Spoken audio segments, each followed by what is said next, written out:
Good afternoon, everybody.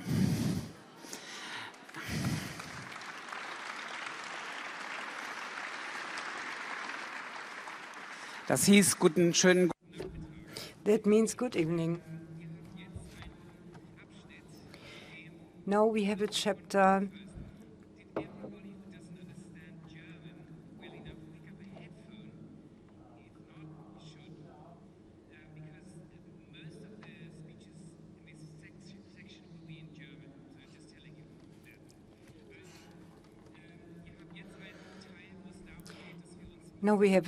where we look back to things which are important for us.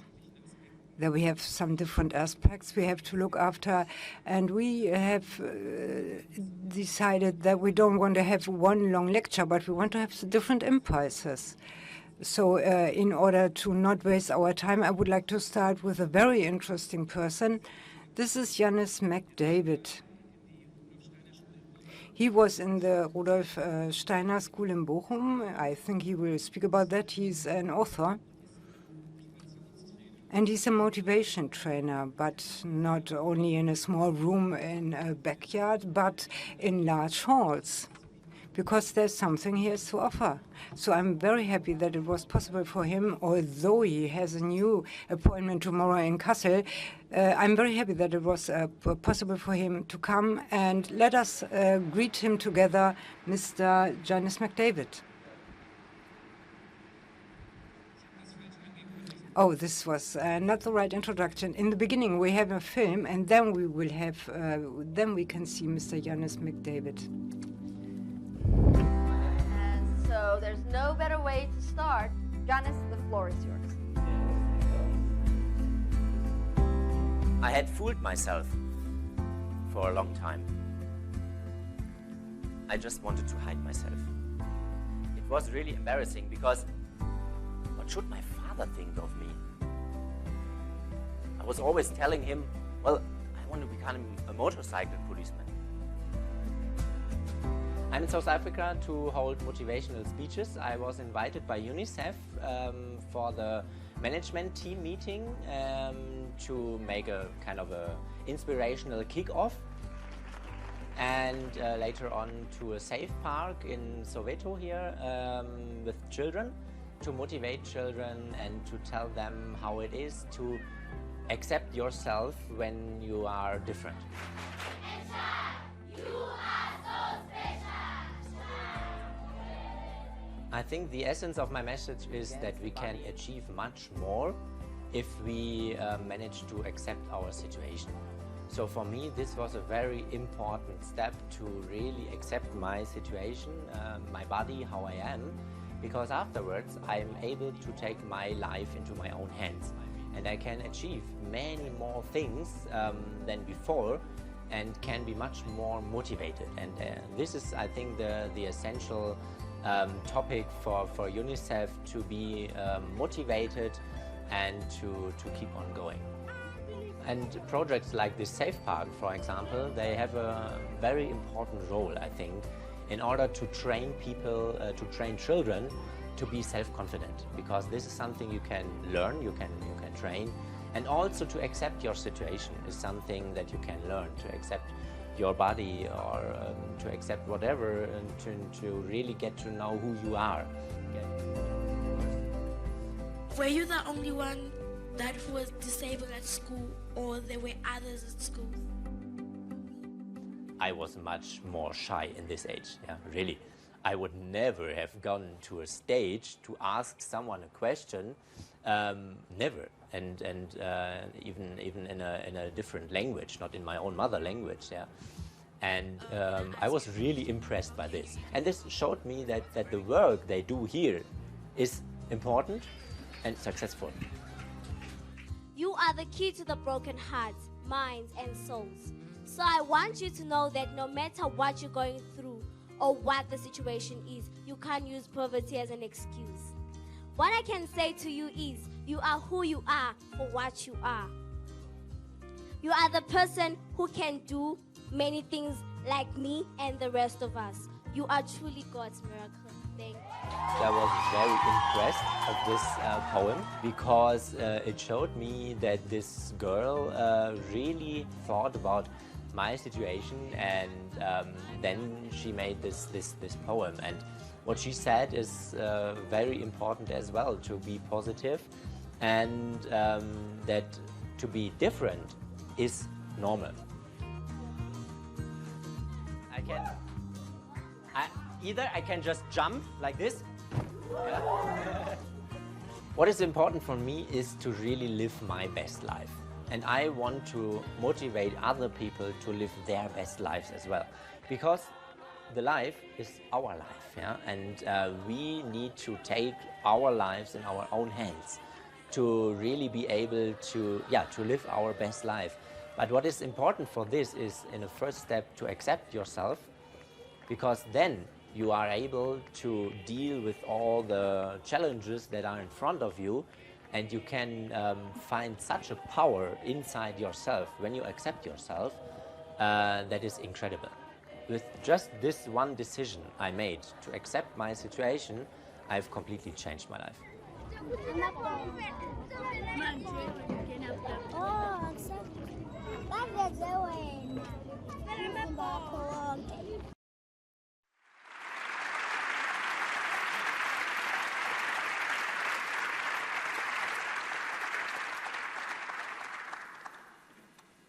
Hallo. Bevor ich anfange, Before I start, I would like to give you something personal about me, because when you look at me, then I think you can see something here. You recognize something special. When you see me here, then you might think, yes, okay, he needs a lot of time. And yes, indeed, this is a problem of time here every morning again, until you have the hair like you want to have it. Oh, it's terrible. I think some of you know it. But I have seen a short time ago that there are moments when I can save my time. I see that always when I'm together with my friends and we are on the road, and then someone says, Hannes, I want to go into the shoe shop for a short period of time. And then I remember how much time I can save. But okay, I have a kind of shoe. It looks different. It's a little bit high-tech. But I have the best high heels on the other hand. And I can adjust the height I would like to have. Okay, but no problem. I don't want to fill this evening with problems like that. But in my short session, I would like to focus on what I believe what is the most important in life. Because when I have one thing in Waldorf School, then it is to do philosophy about life, for example, in the morning under the shower. Then it has not such good impression on me. But today I would like to talk about what I believe what the most important is in life. Because me, personally, for a long time I never realized that I'm different than other people. Indeed, I all the time felt like a totally normal child, like all the others. It was clear to me, okay, you are running with a wheelchair, but it was not a difference for me, because I thought other children, okay, they have red shoes and others have black shoes, so you have a very yellow wheelchair. So for a long time it was not clear to me, and always I wanted to become a motorcycle a policeman. I found it very exciting to ride a motorcycle during pedestrian roads and hunting for thieves or something like that. But on one morning, suddenly, everything changed. And I can remember that morning, like it was yesterday.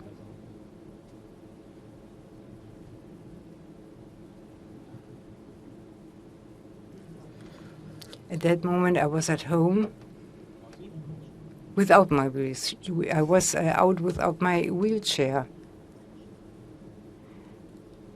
And we slept a little bit long, so we were in a hurry. And in order to become faster, I jumped down to the ground. And suddenly, I looked at the new mirror in the wardrobe. Oh, shock. Was that really me? What I have seen in that mirror was something like only a body with a head and a trump. Me, myself, I had a totally different image of myself. Was that really me? A body of a trunk and a head. And maybe I felt like Adam and Eve in the beginning when they recognized that they are naked. But what should my parents think about me? Because I always talked about the fact that I would like to become a motorcycle policeman. So I lied to myself. And in that moment, I only wanted to hide myself in a hole. I realized more and more, even as an adolescent, that I couldn't change anything about my situation. And independently of what I'm doing, I would always look different than the others. But I won't accept it. I want to be like that. I only wanted to be just a normal adolescent or adult as all the other people. Was that too much? I wanted to wish. So I realized more and more, independently of what I do, I cannot change my look. But I wanted to change, and I tried to use prosthesis instead, because the prosthesis should give me, similar to the wheelchair, the possibility to stand in the same height as the other people. And not only that, but I thought when I would have that kind of prosthesis and run with that, then I only need long pants and a long pullover, and then no one will see that I'm different. Then I'm normal. And I try to train with that prosthesis, and after a year, it was only possible to do one step slowly after the other. But I wanted to go with a helmet for the rest of my life. And it becomes clear to me, so these kind of prostheses will not function.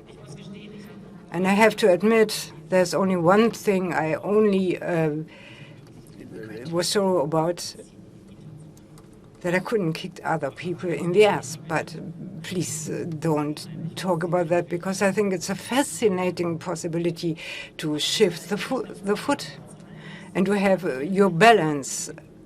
And it's not an easy training to find your balance only if you're only standing. So I want to congratulate you all. I visited you when you came in, and I think it was very easy for you to do that.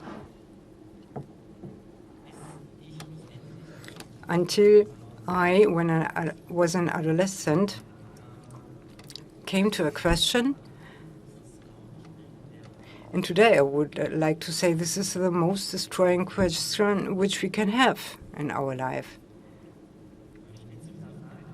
And I came to that question, and I asked that question myself, but not only to me, but also to my mother. And I went to my mother and said, "Why me?" And the answer of my mother was such a genius, because her answer was, "Janis, I believe, and I'm convinced of that children, before they are born, that they think about the fact what kind of challenges or requirements, or what's most important, with what tasks they want to come on Earth.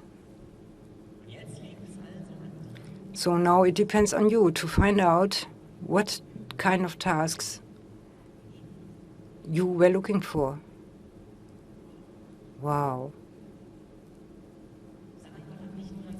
And this answer not only leads to the question that I wouldn't ask in any time in the future, but this answer gave me a reason to concentrate my energy on something else than on the fight against myself or against my own body. So the fact that I don't want to look like I look. The most important decision and the most important thing in life is to accept yourself. To accept yourself like you are. And to start to search for the task you have and the task you gave yourself before you was born. And why? It's because I'm convinced that this is the only guarantee to live the best life you can.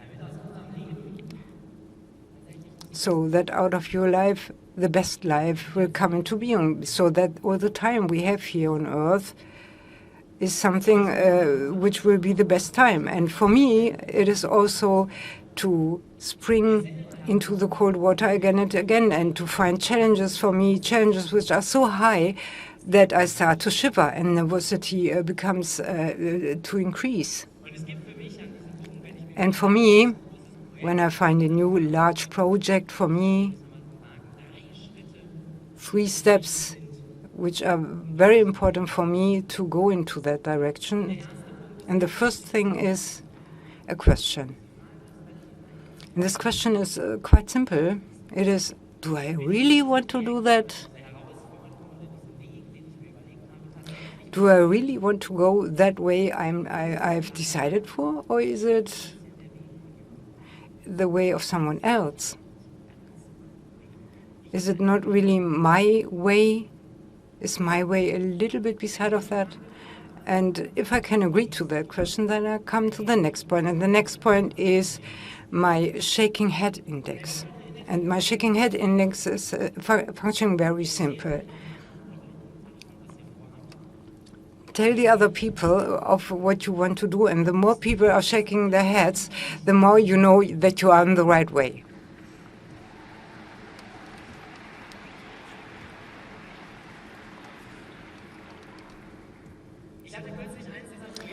It was a short time ago, then I had a project. I wanted to go walking around in Peru, in Machu Picchu, the old town of the Inca. And till today, we don't know for what it was used. And we went to walk to that city, and I talked with all the people around me, and a lot of them shake their head.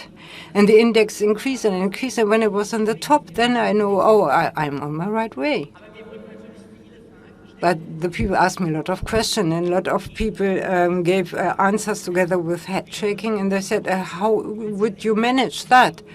It's not only that you want to walk around there, no, 5 days, and then you want to go to Machu Picchu, and in the meantime, you go to up to mountains with 4,000 meters height, and you don't have any legs. Oh, okay.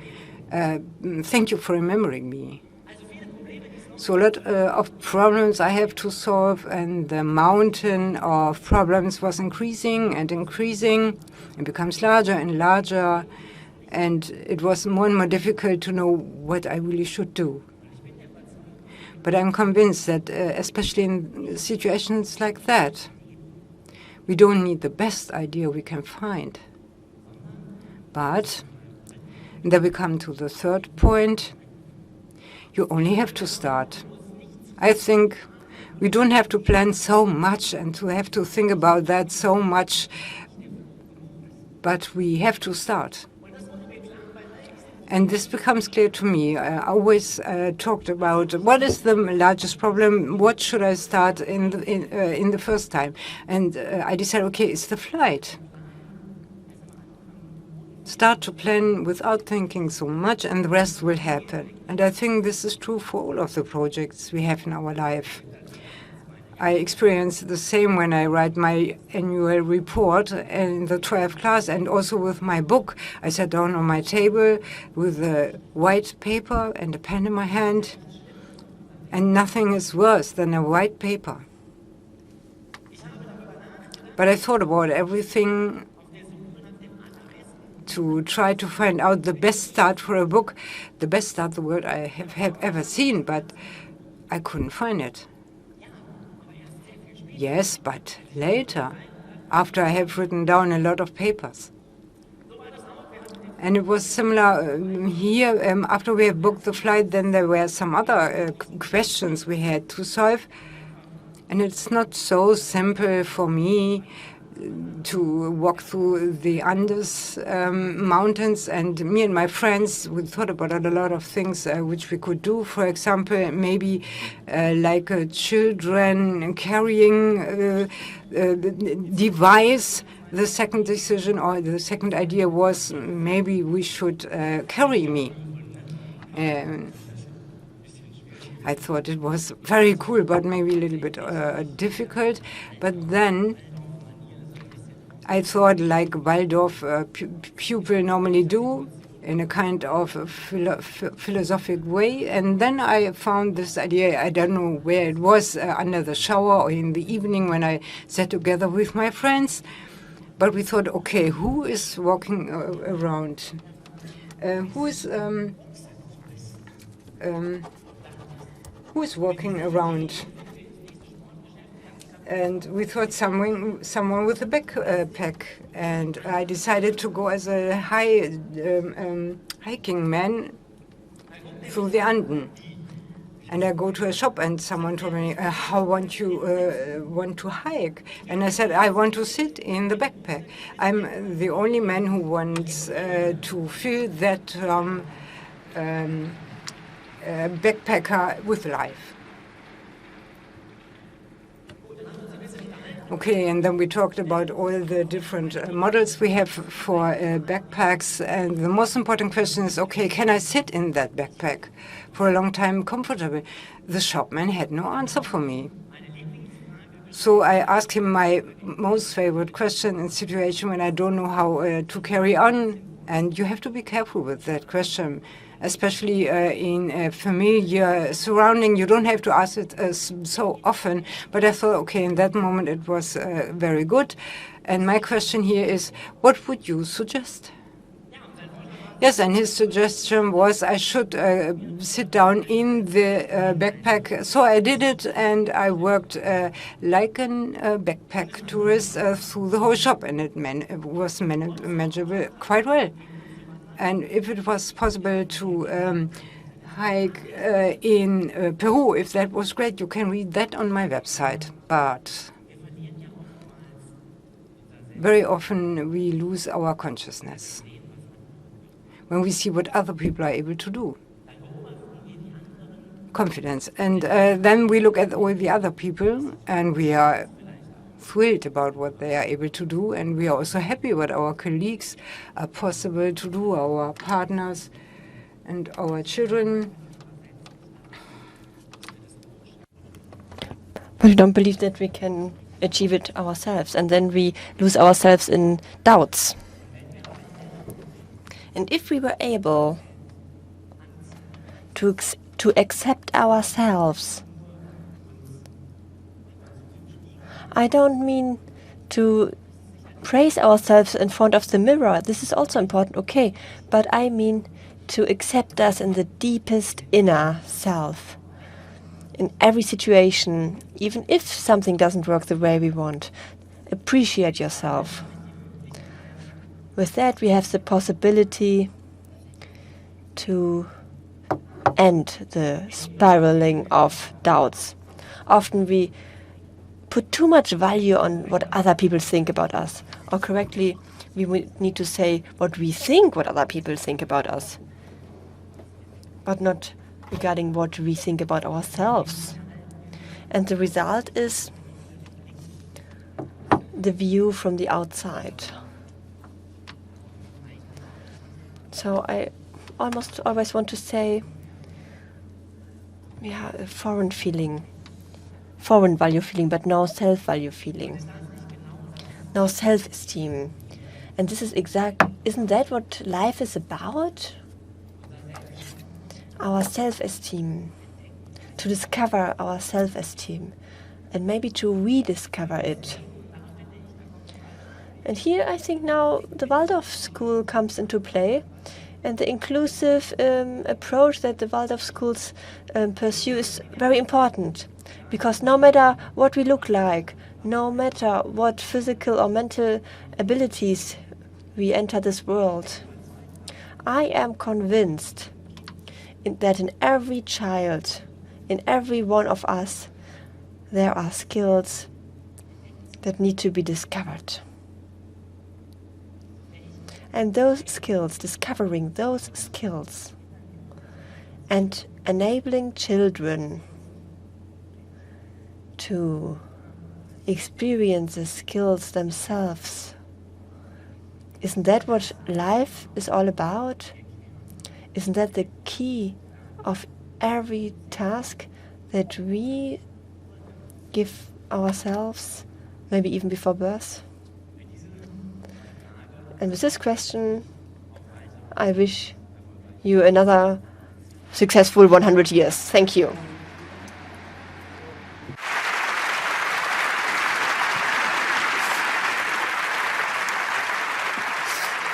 Dankeschön. Thank you. Please stay here.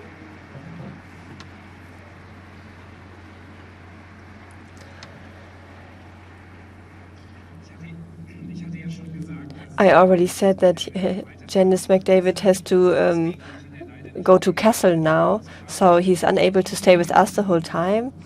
Those people that want to talk to him or want to get his books, he's over on the other field in the international tent from now on. So if you want to spend time with him, it's over there, but unfortunately not in the next break anymore. Thank you. Yeah, thank you too.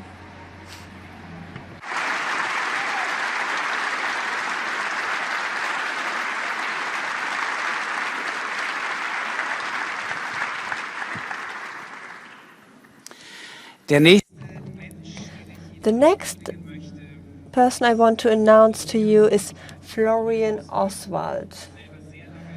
Florian Oswald has been an A-level teacher for a long time, next to other things, something with airplanes, an engineer or something like that.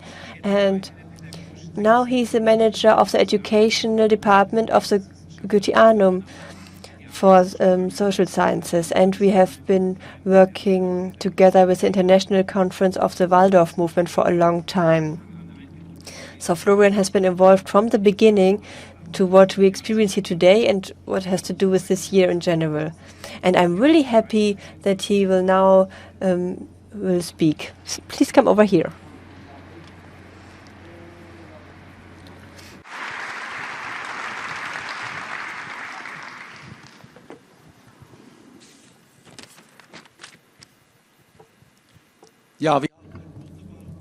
Yeah, we have heard a wonderful contribution here, and in the book it says, at the very beginning in the title it says, your best life, from the courage to grow beyond yourself and make the impossible possible. I think this is a wonderful motto for teachers, making the impossible possible. And very often we make the possible possible, and less so to look at what seems impossible, to make it come to the surface, to make it possible. If we look at small children, they all have proficiency. Small children really can do so much, and almost nobody doubts that small children have proficiency. And they don't dare to intervene, but we just let them be in their proficiency. But then there's the school. And out of those small proficient children, they grow into human beings that have to learn something. They cannot do it anymore. And many people have the impression they cannot do anything anymore. They have to learn now, to study. And the question what learning is, that is what a teacher strongly has to deal with. And we are really lucky that we were born, and from the first breath we can learn until the last breath, where the learning continues on a different level. But we have the chance to learn. We can try to plunge into this world and learn different things. And especially when you think that this human being who was just here has learned so much, then it was also their environment that enabled it. There are the parents and the teachers, especially I think the parents who simply believed in them, who saw their potential, that in every human being is a potential, and they try to awaken it. And the first step is, of course, the trust that there is a potential, and then an indestructible trust into the human being. The possibility to say yes to a person. I think this is one of the biggest challenges of our time, that you say a real yes, and then also try to bring to life the genius dispositions that every human being carries inside them and foster them, to enable them to surface. And what's beautiful about it is that we can now try to take the risk to continue again and again that life is our biggest teacher. Maybe you know the teacher of the man who became 100 years old and decided to run away. On his 100th birthday, everything was prepared, a huge party. His name was Allan Karlsson. This Allan Karlsson, 1 year old, like our Waldorf movement. For him, he was taken care of. He was taken care of. He had everything.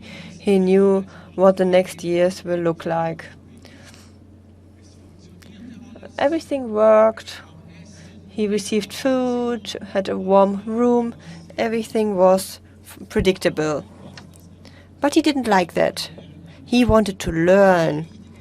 He wanted to continue to enjoy the real life, and so he decided to run away. And he climbed out of the window. He risked, as a 100-year-old, to enter the life anew.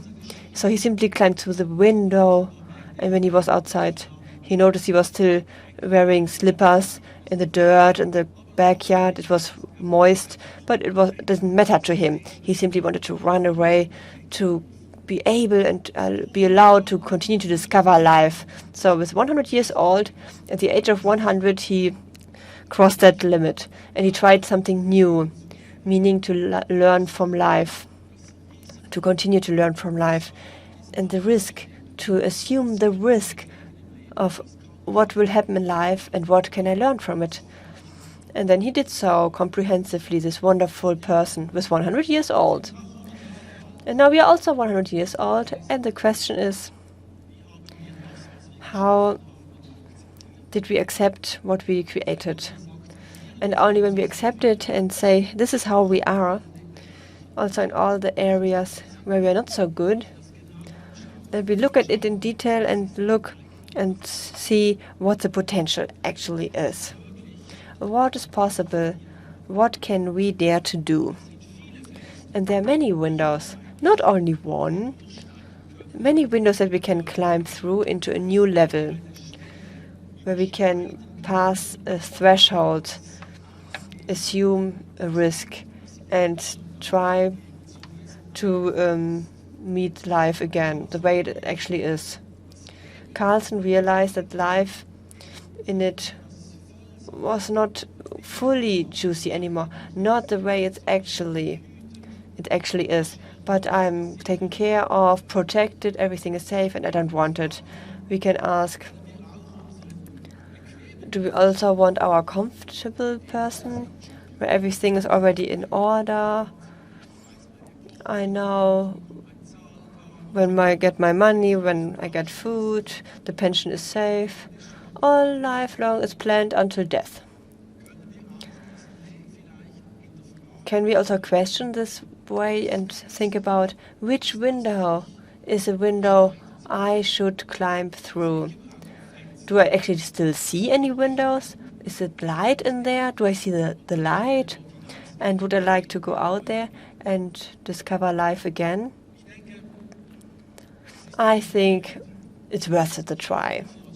I hope that as a school movement that we find these windows, the windows where we don't stay with ourselves in our house, that we build ourselves as the Waldorf Schools, and we feel more or less safe inside. No, that we dare to assume the risk to meet the other people, those that also work with children, those that also deal with education and learning question and want to get to know them, the full risk, and not only in our own rows and protect ourselves, thinking we feel safe in here, but to face arguments that might be uncomfortable. But what's wonderful about argument is if I get a question, we can look at us anew and ask ourselves, where am I? Where am I at? What's my position? And I wish us for the next years to have this possibility to approach other people, to speak to them, have a dialogue with them, have a conversation, to see them, to see the windows and see through the windows what it looks like out there, to not be afraid to go through it. And therefore gaining a new identity that can strengthen itself in the conversation with the whole world and is different afterwards. We have achieved a lot, one could say. We built a house, yeah. And now I think it's time to leave it and take steps outside the house. And like Janis said, to invite all people, also those that don't come to the Waldorf schools, the Steiner schools, but those that are out there and are interested in the same questions. 100 years is a long time, also a short time, and I wish us the courage and the risk to perform new steps. Like every teacher, every educator has the strength to stand in front of the children every day, and they have riddles. What does the children want to become? What questions do they have? And that the teacher tries to develop the question honestly inside again and go openly outside the world. Like Karlsson, who didn't know what he will face out there, whether it's comfortable, uncomfortable, the life. He was open for new things, astonishment, or to be able to experience the riddle of life again and to continue so. And of course the belief in the human being, and the human being who doesn't only function, but who's a spiritual being. We have to ask ourselves, how is what we are come together with the body? How can I grasp it the way it is? How can I accept it? And the world around it, how can it help to enable to unfold the potential inside? So all the best wishes. I don't want to talk too long, because teachers are humans always in the in-between. Somebody speaks before, prepares the speech for the next one, and I hope I have paved the way for the next speakers. Thank you. Gibt's das, Monique?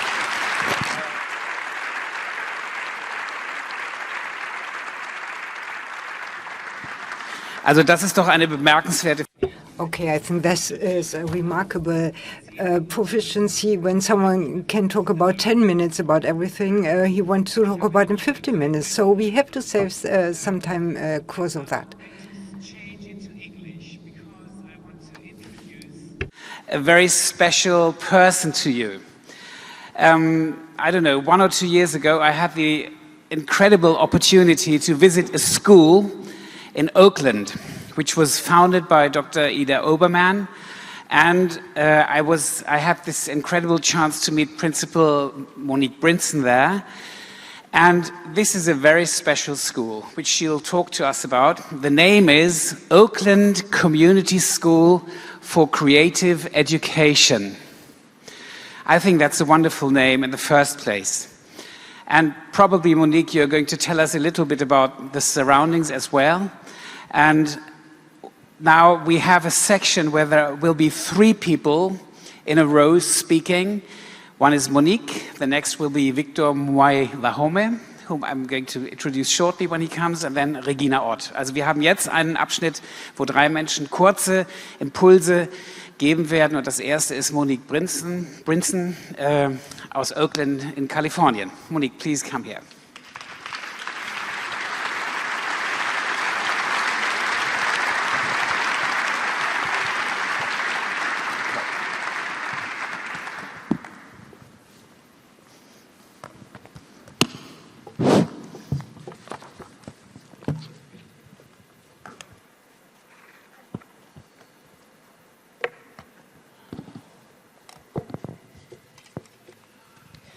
Good afternoon. Waldorf education afforded my mentor, colleague, founder, Dr. Ida Obermann. At the age of 9, form and freedom, a Dutch, half-Jew girl where her host country, Germany, murdered her grandmother during the Holocaust. She found hope in a Waldorf school in Germany.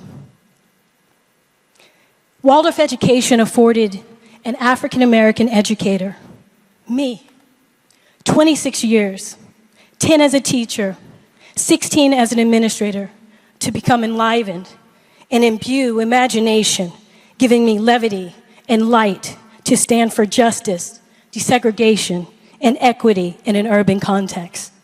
I found hope in a Waldorf school in America.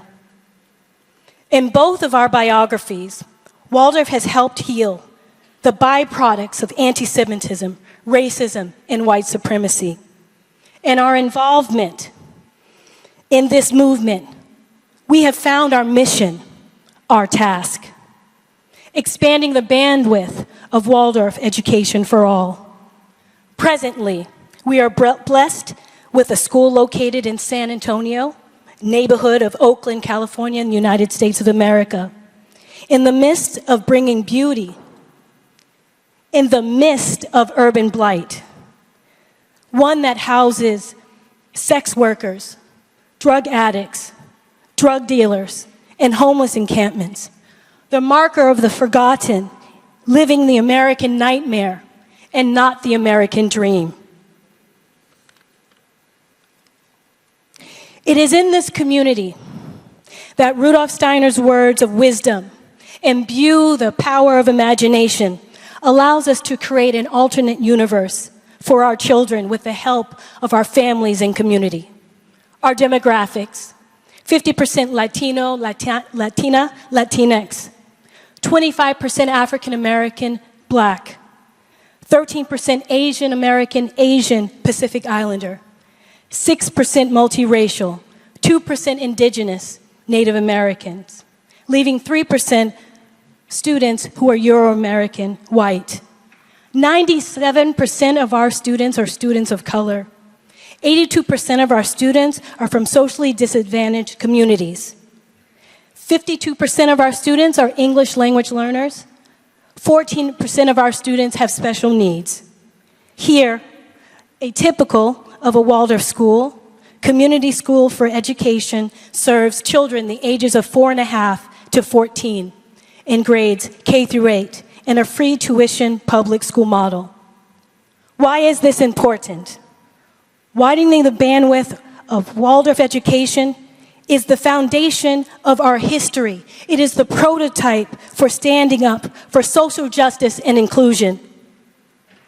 Stuttgart, 1919, coeducation, K-12, mix of socioeconomic stratus, public, tuition-free, was just a radical idea. And in 2019, it is just as radical to have schools that are desegregated by race, class, and abilities.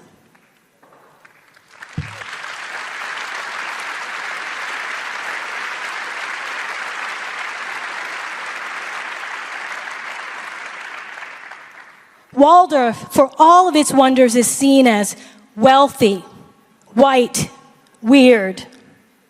And many want it to remain that way in the intent of maintaining its purity. Where did the concept of purity lead us? Look at history. Look to your left, look to your right, and on this beautiful day of our centennial, are we any closer to the expansion, the hope of expansion and inclusion? I am a Waldorf pedagogue. Although weird, I'm not white.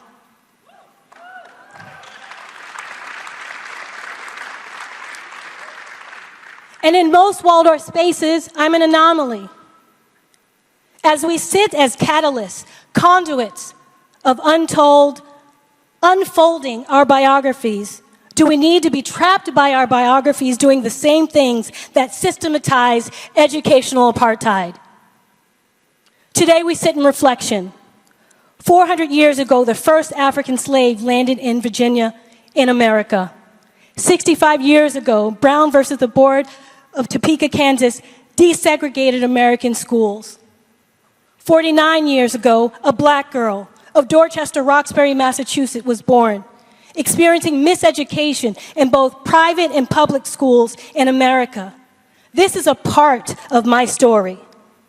Imagine if in every city where an elite Waldorf school sits, that one, and I'm asking only one, committed to opening a school for the most marginalized, that is public, tuition-free. Community school for creative education would not be the only one.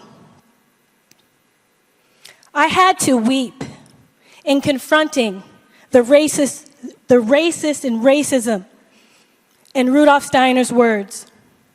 I have wept due to the white supremacy I've faced in the Waldorf movement, and I am still here.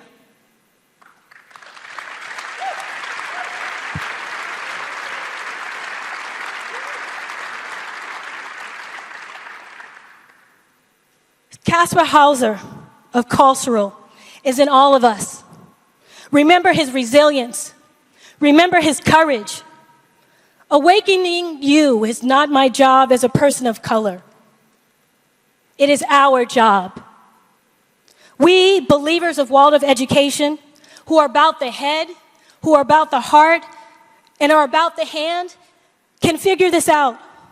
Let us begin the next 100 years envisioning and manifesting together.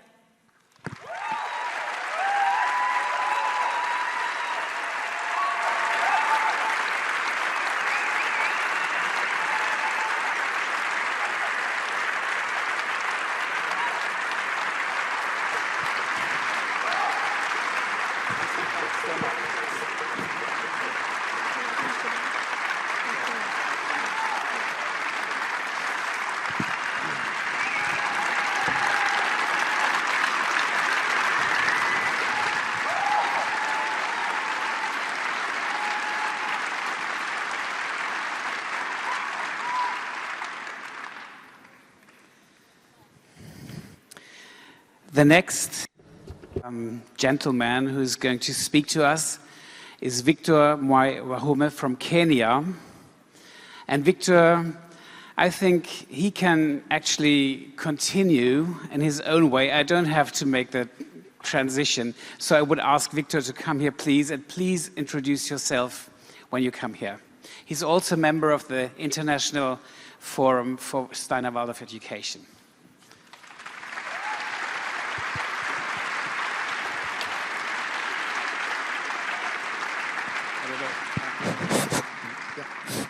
I think so. Wow. Hey, good afternoon. I think the best introduction I can give of myself is that I am a teacher. That's the best. And I think that's where I want to start. I want to speak to you about an echo. And for me to speak about this echo, I want to go way, way back to when I was a young teacher, when I took my first class. And in this class, we had about 17 young, vibrant children. And there was one moment when I was teaching that really enlivened who I've become in many ways. I had this young child who in many ways was struggling with numbers, and the mother was really concerned about what you were doing. And one day I remember putting a sum on the board. 8 plus 4. Very young child. And I said, well, who today can help us solve this? Of course, many other things that happened in the classroom before. And this young child who had been struggling for some time put up the hand and said, I will. And I said, whoa, okay, come. And the child boldly walked to the front, stood in front of the whole class, raised up her fingers, and started counting 1, 2, 3, 4, 5, 6, 7, 8. Now she needed 4. So she went to 9, 10. And then she suddenly realized that she had ran out of fingers. And I stood there thinking it was time for me to make a suggestion of what she should do next. A big mistake as a teacher would have made. But just at that very moment, I saw her eyes open wide, her face glow, and then she said, oh, wait. And she quickly kicked off her shoes, removed her socks, and then she went 11, 12. And on her fingers, she had added her toes to complete the sum. I looked at her in amazement, and I realized one thing. That all the things we had done in terms of movement, because in Waldorf Schools we teach a lot using movement, songs that had been drawn from her culture. She had tapped other people's hands as she counted 1, 2, 3. All those experiences that she had had as a whole had resounded so strongly in her thinking now that she was able to come to this creative moment where she could be able to use her fingers, toes to solve a problem. I continued to experience this throughout, and I give an example of this child as what was happening through the whole class. I remember this class one day, they came to me, and some of them were crying during the break hour. And I asked them, what is the problem? And they said to me, well, the people who work for the power company have come into the school today, and right at the corner of the school, they have cut down a tree. They were crying because a tree had been cut down. That tree was leaning very closely to the power lines, and the power company had thought the best solution was to cut down the trees. I think the children would have told them of a better solution than cutting down the tree. Now, the echo that I'm talking about is, I have followed the path of these children, the whole class. I have seen the way they have related to other human beings. I've seen the way they've tried to deal with problems that they've come across. And now they are out there and soon becoming young adults. You know, when you're in an open space and you speak out and your voice goes out, at times you hear an echo come back to you. And I am hoping that wherever they are, that the echo that will come back to me, the echo that will come back to us, because many of us have had the opportunity to work with children, is the echo that says they have had the possibility of experiencing genuine empathy. That seeking to understand another human being by being able to withhold your own judgment. That ability to be cognizant of another human being. I hope that the echo that will come back to me and the echo that will come back to us is that they are sensitive and awake to whatever environment that they find themselves in. Be it a cultural environment, a moral environment, environment that has questions regarding the environment that we are living in now. I hope the echo that will come back to me, the echo that will come back to us, is that they have developed a clear understanding of their values. That they know what to judge, what is important for them. I hope that the echo that will come back to me and to us is that they are able to take responsibility of their own health and take responsibility of their own well-being. I hope that the echo that will come back to me and the echo that will come back to us is that they are comfortable in their own skin. If may I add to follow up on Principal Bryce, on whether they are white, black, whatever color, they are comfortable in their own skin. I hope that the echo that will come back to me, the echo that will come back to us, is that they understand the connectedness of everything in the world, and because of that, they're then able to act responsibly. And as we listen to these echoes that will come back to the children that we've taught through this movement, I hope then we can be able to reflect upon ourselves and ask, what then do we do now to either make our voices stronger so that we can receive even a stronger echo?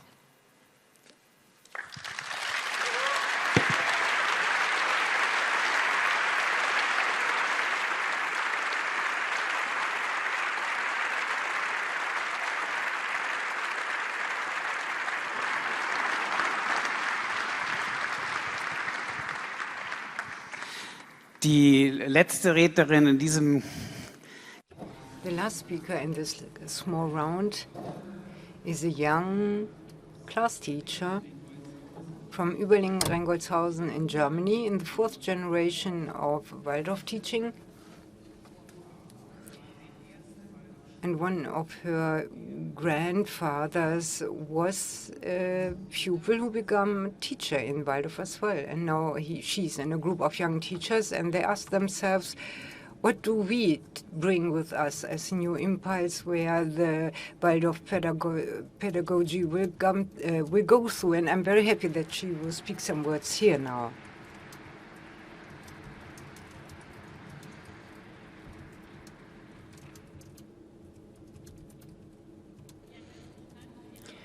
Yeah, thank you very much for your invitation and that I can speak here for the young teachers in Waldorf School. Dear people here, I'm very happy to be here today.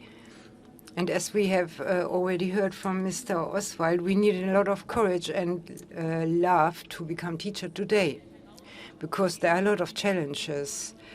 The pedagogues are confronted, and even 100 years ago, we had a lot of them after the First World War, but they were different from today's. Today, we see some attacks on different life parts which are more invisible than it was in the past. And when Rudolf Steiner 100 years ago founded the Waldorf School, then it was very important for him because he spoke about a culture which is very important for human beings. A lot of stuff depends from it. And how should they construct the school if they would start to found them today? Would it be more artificial or art concentrated in a time where the people work less and move less? And where do the young people of today see some areas where they see human beings who work with their own hands? So much work is taken over by machines today. We have still some typing movements and wiping movements, but they will disappear as well, and we will steer everything about our language.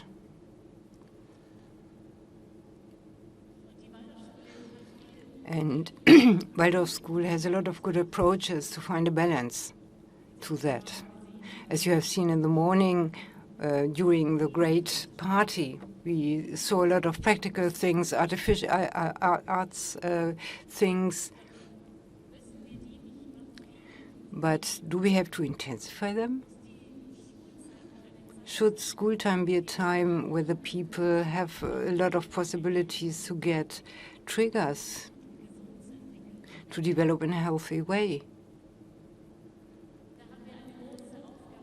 And there we have a great task and a great responsibility, because today, should we look after everything more extreme and to look after the good and the truth and to include it in the education as well, much stronger than before, because when we see at the time we're living now, a lot of people are afraid and have to deal with that. There's a lot of insecurity. The young people today leave school and cannot find their place in the society. And could we make a contribution here in the Waldorf schools so that the people can find their way, the task with which they have started, as we have heard of Janis a short time before. And 100 years ago, it was a present to the people from Rudolf Steiner, the foundation of Waldorf School, but a present with a time only for 100 years. And this is the time we have today. And it is our responsibility that this impulse will be continue in the future, or if it will become a little bit of watered or something like that with traditions which are no longer lively or full of life. And therefore, I wish, as a young Waldorf teacher, I wish here that we are confident and put ourselves in the middle of the society. Don't make so many compromises with the things we receive from outside, expectations, for example. In the beginning of the 100 years, we needed that compromises so that the Waldorf school could start. And surely there are some areas where they are justified. But nevertheless, how many things do we do which contradict our Waldorf pedagogy? So I think we need more courage and more trust that we will find the good ways and the best ways. And I would wish that with all this spiritual science that we connect with that much more, then we can meet the expectations of today's time. And I wish that we take the anthroposophy and agree to it, because without anthroposophy, the Waldorf pedagogy is something we can think about and we cannot practice it.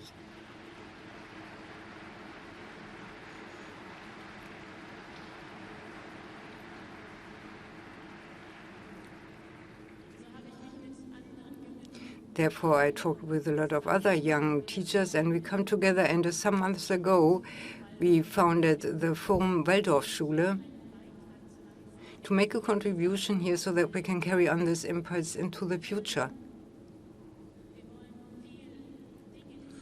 And we want to discuss a lot of things and look into the world openly. And we would like to reinforce ourselves. And we are very happy, a lot of young people who share our meetings in Göttingen every half year, and where we speak about that kind of questions, future-oriented school, Waldorf school, and the people or pupil who come to Waldorf school as well. And if they don't incarnate today into Waldorf school, and therefore I would like to close with the sentence, be true to yourself and look courageously into the future, because there are a lot of things you can discover in Waldorf pedagogy. Thank you very much.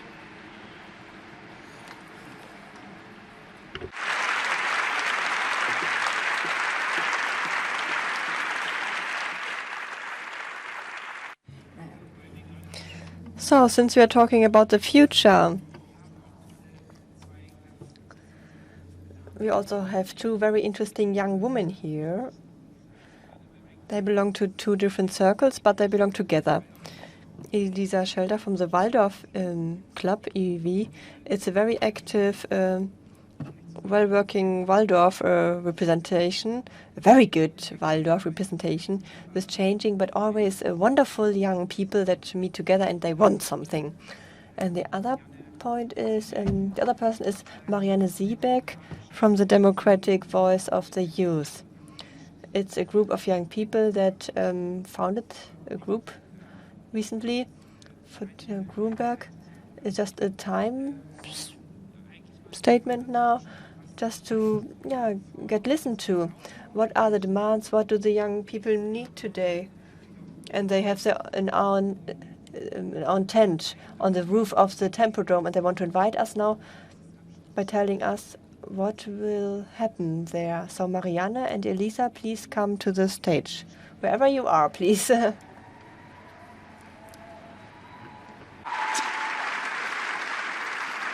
schön.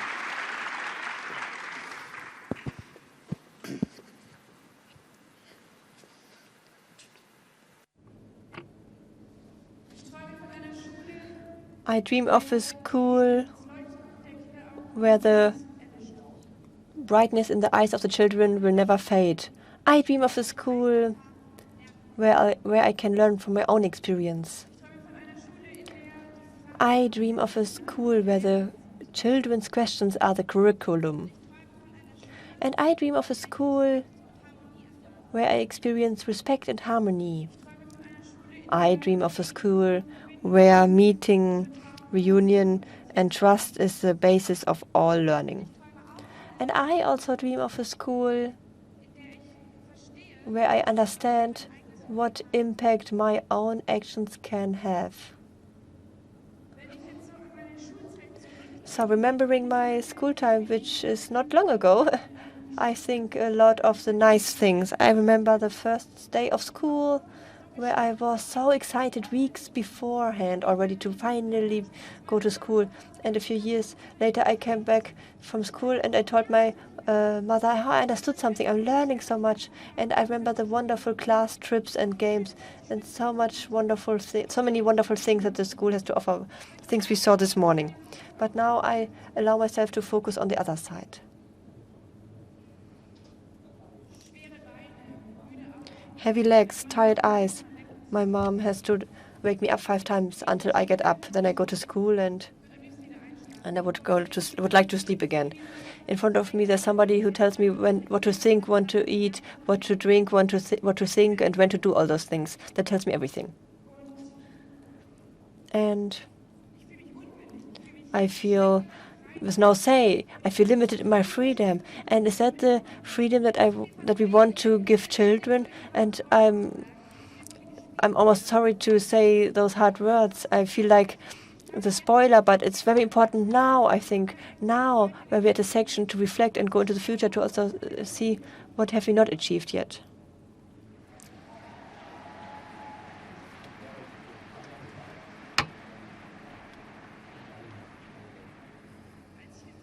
When I was asked if I wanted to come here, I really thought about it properly, and then I said yes. And I'm here because I have hope, and I am brave, because I think that the Waldorf movement is really what the world needs today. And I'm just standing here to agree and say, hey, be brave. And I want to encourage you to stand by your own ideals, to think openly. How do we want to practice education? Do we really want to adjust to the environment from the outside, the state system? Or maybe no frontal system is needed anymore, no classes, no eras, and no laboratory that the school is turned into.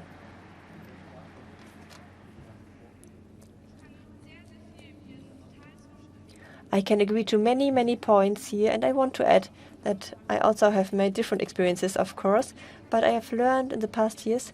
Currently, I'm in the 12th grade, and I learned how to understand the Waldorf school and how to appreciate it.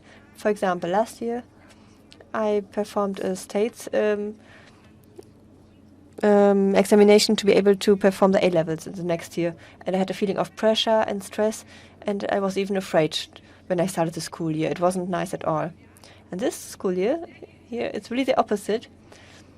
The artistic graduation is ahead of me, and I'm really looking forward to it. I have big expectations. I'm excited, but I have to add, but a lot is demanded as well.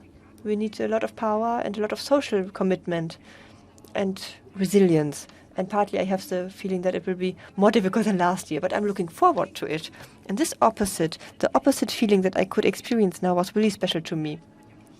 And I could understand how much we have already achieved. But nevertheless, I totally agree with you. I have the feeling that if we want to maintain it in the future and want to continue the Waldorf education in the future, we need to understand the zeitgeist and every individual person of us. Recently, I just did it in an experiment, 24 hours to be alone, with nothing, just by myself. It's really important to understand yourself, to understand what the impact your action can have. On Friday, we have the examples on the streets that emerged thanks to Greta. It's really true. If you think about it, what impact your own actions have, maybe if you don't want to know it, what you automatically do.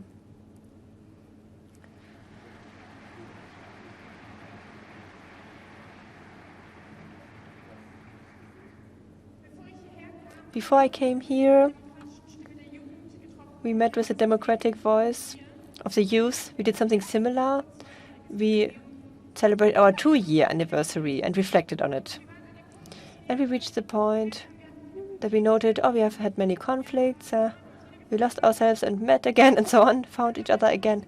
And then we had the point where we started to dream again, to have visions and so on. And then somebody stopped and said, I think we must not continue preliminarily like this. We are at a junction that we need to decide where to go to reach the impulse that the original idea was. And then we stopped and nobody really knew what to do. And then we performed, made music, danced and talked, and slowly it came out what the topic was. That we had conflicts that were not resolved yet.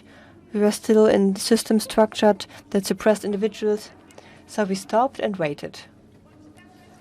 And I wish that to the Waldorf movement, that we have 100 years now, let's stop and let's look at the junctions that we need to decide on now to have the same power that we had 100 years ago, that moved the world, and that we become examples again, role models again, to bring this movement out to the world.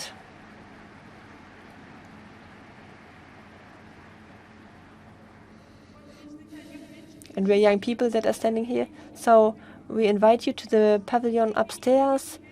We show you how we imagine education, how we dream, how we are dreaming, and how we try to make the dreams reality. And we want to invite you to jump onto the train of change together with us and drive towards the future. Thank you.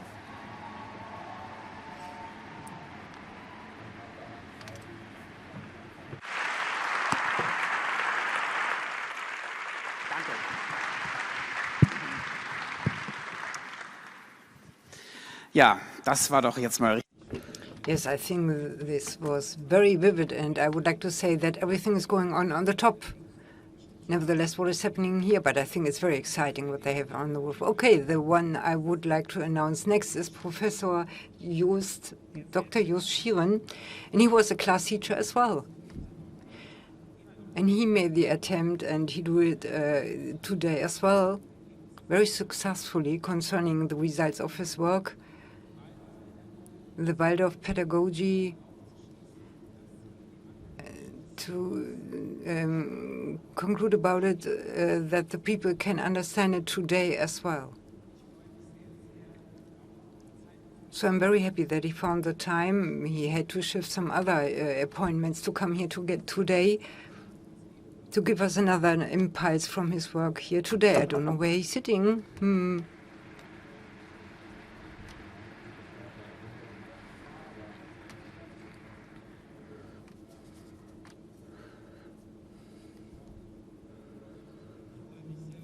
I'm very happy to be here today. I think for us it is a very special event which we experienced here today, to have the feeling that Waldorf pedagogy is something like a world combining thing. There is a power impulse in the pedagogy of Waldorf, which is a kind of mystery, and it shifts our heart to find a kind of pedagogic impulse or new ideas. This is something we experience here. A short time ago, then we talked about the head-shaking man. And as Waldorf pedagogues, we know these head-shaking index very well, because we know that because what is moving us is often very difficult to understand. It's very difficult to understand what this power impulse is, the power impulse of Waldorf School. And here we have a high nodding index, and we like it to celebrate this birthday of the Waldorf pedagogy. Maybe it's difficult to say the word is Waldorf, but in a special meaning, you can say Waldorf is in the world, because this is something which is this year on an international level, and especially in Germany, something what the people can see, that there's a very larger impulse than we have imagined all the time beforehand. The press agreed to that, and they formulated in a great way to advocate that, so that it is a very practical and artificial and also humanistic and also a very international success the Waldorf pedagogy has. But on the other hand, there are critical voices. They speak about Rudolf Steiner and anthroposophy. And they have two different main words, and they don't question them or speak more about it. Two words, esoterian and racism. And it's important that the free association do it in that way, that we speak about, that we exclude some themes of Rudolf Steiner. But there is a deeper human impulse in the work of Rudolf Steiner and in anthroposophy. And this human impulse is very important for the pedagogy of Rudolf Steiner. So it's difficult to say, and it's the kind of feeling today. Waldorf pedagogy is good, but Rudolf Steiner is someone outdated. So we have to find a distance to him.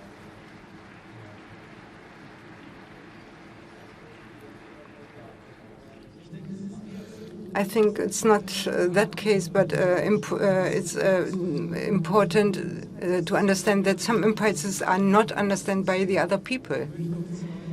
And I want to speak about two aspects in this short time.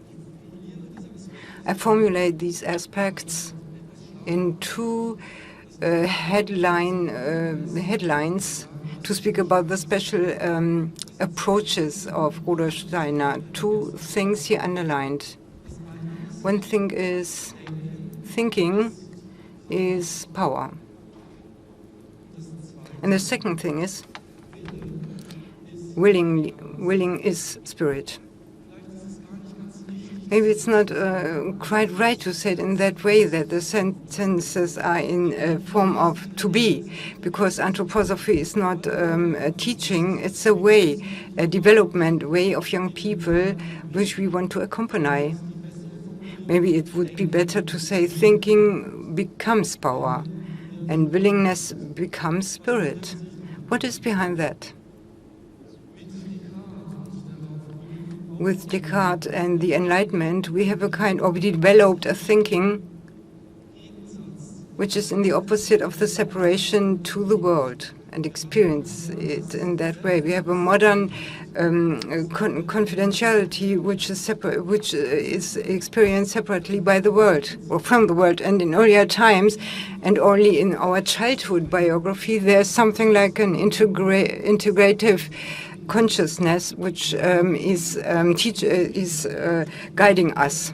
We are not separated from the world in our childhood, but the modern thinking, Descartes decides between res cogitans, the things we thought, and res extensa, the things which come into being in the world. That is the separation between the human being and the world. So thinking is an image of the world, but it does not reach the world any longer. And this is the thinking of the presence. And the pedagogue formulated it in that way.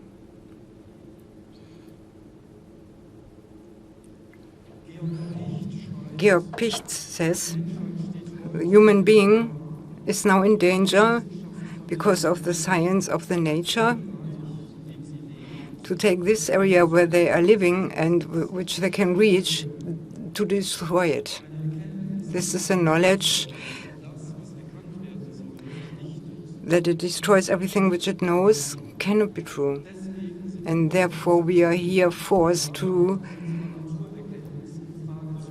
question the nature, the knowledge which we have our nature. So we have to question knowledge which cannot reach the main powers of the world. And this is an impulse Steiner talks about, that eye, the human eye, should be able not only to be an image of all the other things, but to be able to reach itself in the life, and this finds a kind of identity with the main powers or fundamental powers of the world, so that there is a kind of universal cosmic thinking comes into being, and this melted together with the world. And this kind of thinking, this experience of the world and to be connected with the world, combines all the things you can learn in Waldorf school and the didactic in Waldorf schools, and something is added. It is the willingness, and the willingness is very often in philosophy, for example, something which is very animalic, a power with which you can implement your goals. And we can see that these goals are not good for the world. It's a kind of destroying.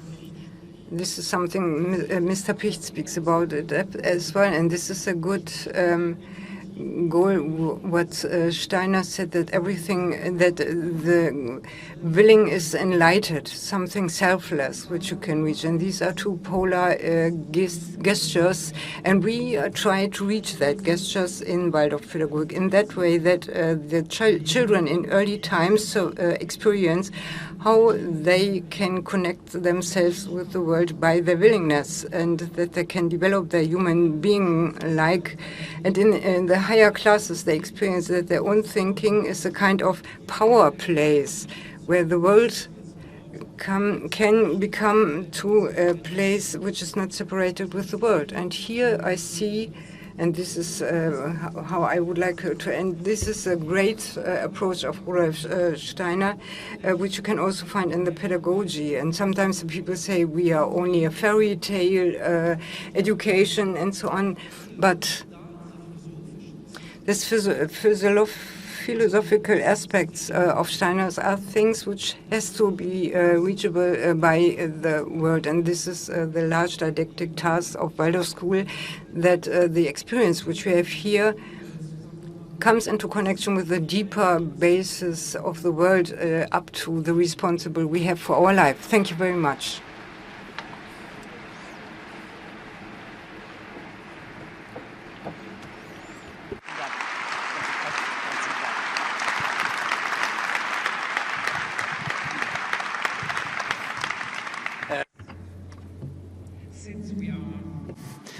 Members of the present age, we need film images from time to time to reconnect with what we're talking about. At least that's what we think. And now we have a wonderful artist among us.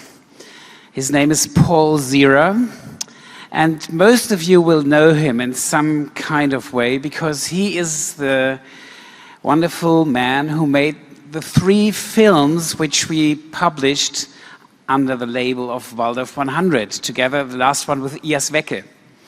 So, Learn to Change the World Part 1, Learn to Change the World Part 2, and Becoming. Those are the 3 films which are online now. Also, ich sage gerade, dass ich mich sehr freue, dass wir einen Menschen unter uns haben, Paul Zira, der diese 3 bis jetzt veröffentlichten Filme von Waldorf 100 und dem letzten auch in Zusammenarbeit mit Ias Wecke gemacht hat. Und wir sind jetzt gerade dabei, an einem neuen Film zu arbeiten. Und das ist ein Film, der nennt sich Digital Revolution, wobei das R durchgestrichen ist. Und dazu würde ich jetzt Paul hier mal herbitten. Paul, can you please come here? I don't know where you are.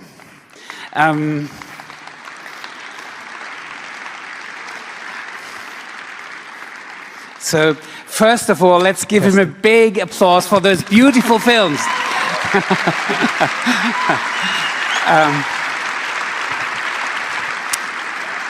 We actually have a surprise guest whom we will only share with you in just a while.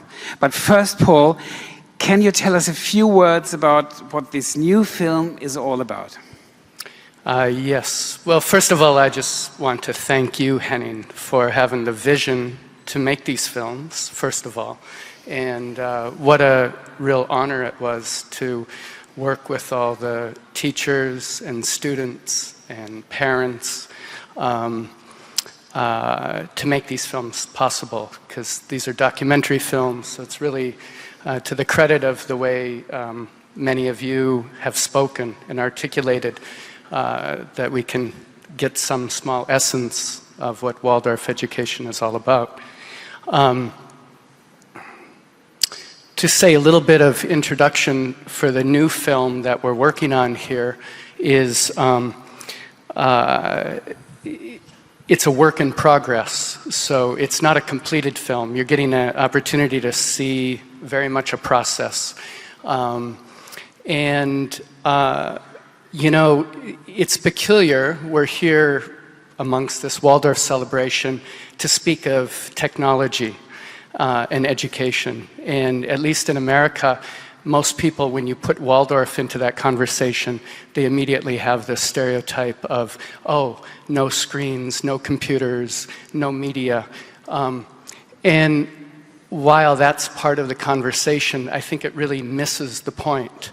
And the point of this film is, in its essence, really something that lies at the root of Waldorf education, and that's freedom.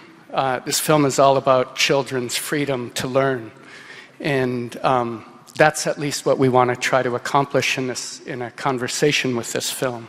So that's why we're here. That's why this film is being supported with Henning's help, and that's our goal, to really have that conversation about child development and not get lost in the debates about screens, no screens. Yes. So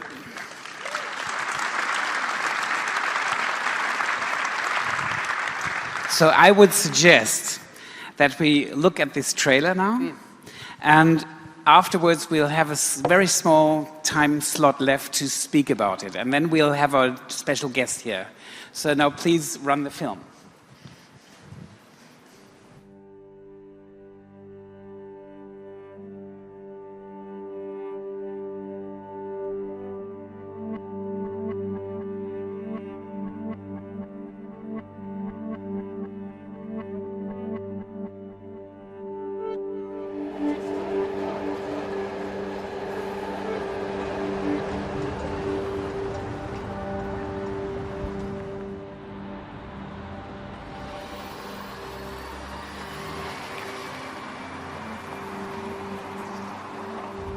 Thank you, everybody. How are we? We good?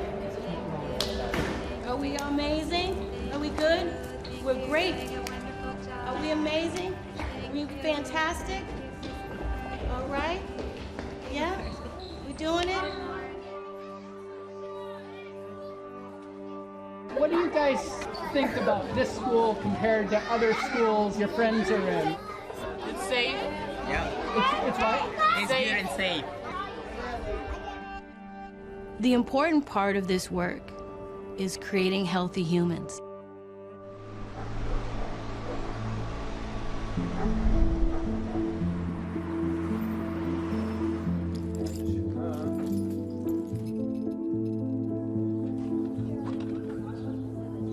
In Israel, there's not a lot of opportunities for Jewish, Arab children or adults to live together, to work together, to study together, to grow up together.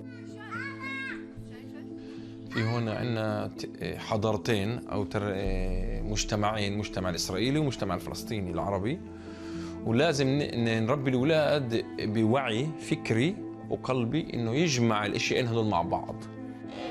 Assalamu alaikum.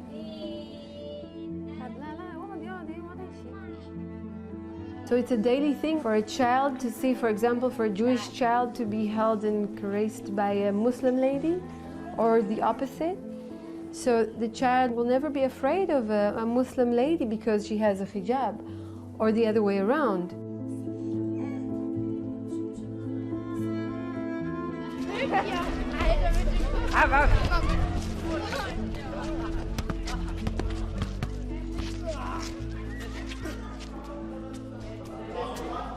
So, guten Tag, hallo. Seit 2014 erlebt Europa eine große Flüchtlingskrise. Davon ist auch die Schule hier in Karlsruhe, das Parsival-Zentrum, betroffen. Wir haben im letzten Jahr bis zu 160 unbegleitete minderjährige Flüchtlinge aus aller Welt gehabt, von China über den Irak, über Syrien bis hin zu den ganzen afrikanischen Ländern, nordafrikanischen Ländern, aber auch von Teilen des Balkans. Einen guten Appetit. It's always the same. The children come and they feel there's help.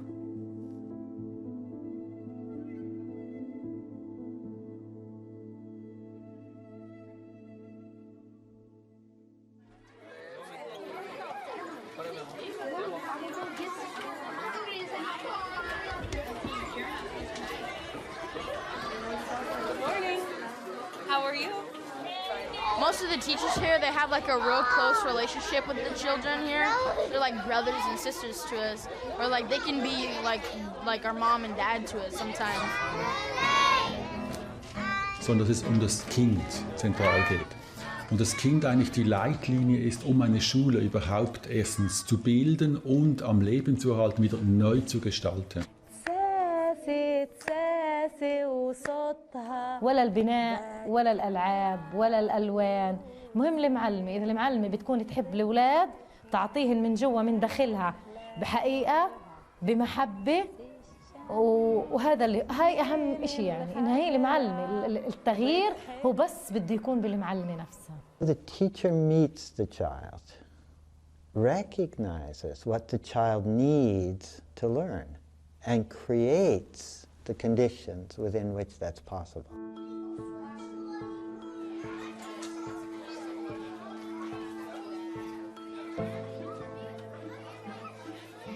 Every child is asking to be seen. Every child wants to find their way into the world, wants to find their direction, their task. And I think today a lot of children seem to be getting lost. Young people, lost in that I don't know who I am. Every child has the right to have a surplus on positive memories about his school time. Because we know today that the memories, the quality of the memories, are quite essential to overcome traumata, to overcome illnesses, to overcome problems in your biography. We have to actually now attend to what are the real developmental needs of a generation of children that are becoming much more traumatized by the experiences that they're having in our living environment. Also montags ist hier ein Morning Circle, wo alle Klassen im Kreis hier herumstehen. Diese Form der Inklusion, wo alle Schulen, alle Kinder mit verschiedensten Förderbedarfen, auch die ganz normalen Waldorfschüler, hier beisammen sind, das ist die Methode, die Anonymität zu durchbrechen. Gut oder schlecht? Gut oder schlecht? Inclusion is one of the key pillars of Waldorf education since its cradle. In 1918, the Goetheanum was built. In Dornach, this small village outside of Basel, Dr. Steiner could have founded his first Waldorf school in Dornach. It would have been easy. He had an easy walk to work, and it would be a lot less fuss. He started it in inner city Stuttgart. a huge commute for him, all the difficulties of bringing these groups of kids together whose parents not only had never talked with each other at this level, but who had tremendous disdain for each other. And so we need to remember that that is how we should talk. It's our language. And then we should think, what does inclusion look like today?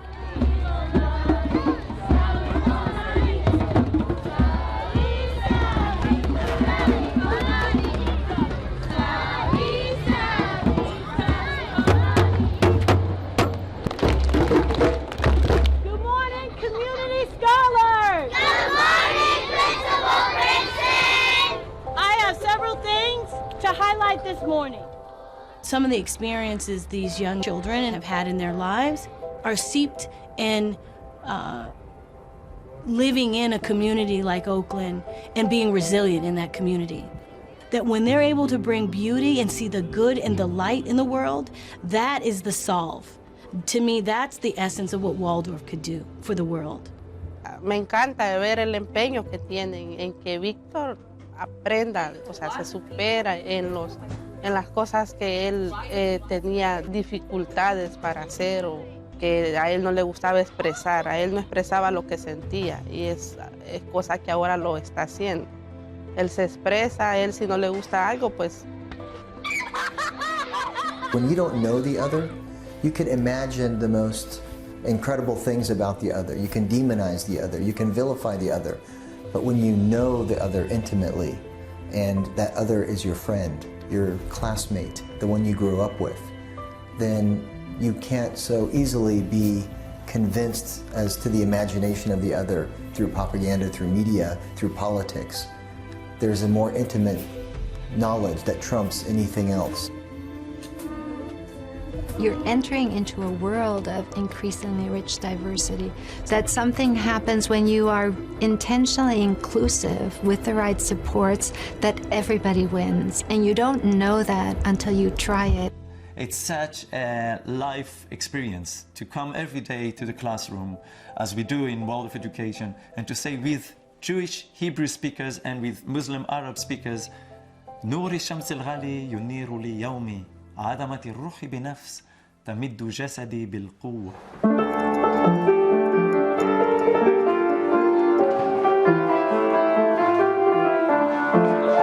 We give and we receive. We are responsible and we trust. Part of making a child able to deal with circumstances is the fact that we have to make them willing to investigate them. Because they're not limitations, they're initiations, they're waking up the being. So the role of the teacher in many ways becomes this wonderfully creative challenge of staging moments that are so real that the child can meet them. On this side, most of the force is going to be in that direction. In Waldorf, there's a lot of why questions that are answered.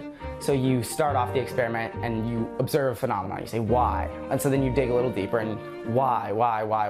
And eventually the whys run out because human knowledge runs out. Why did Napoleon return?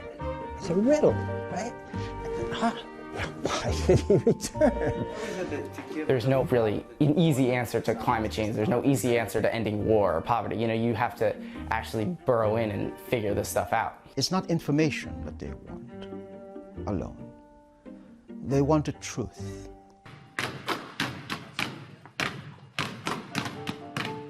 تربية الفالدوف هي بتكمل واحد الثاني، يعني بتخليش قطعة صغيرة ناقصة. كمان تربية بالداخل، تربية على المحبة وزي ما قلت، تربية على الإنسانية، تربية بلا حدود، بلا يعني خفش من الآخر.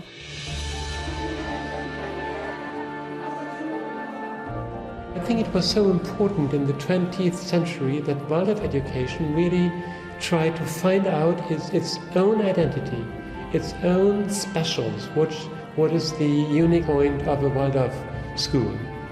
But for the future, I think it's much more interesting, how can we really relate and co-work with different understandings of the human being.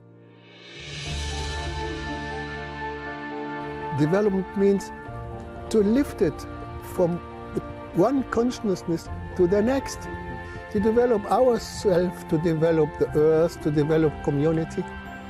But I see we have to digest it. We have to bring it in another form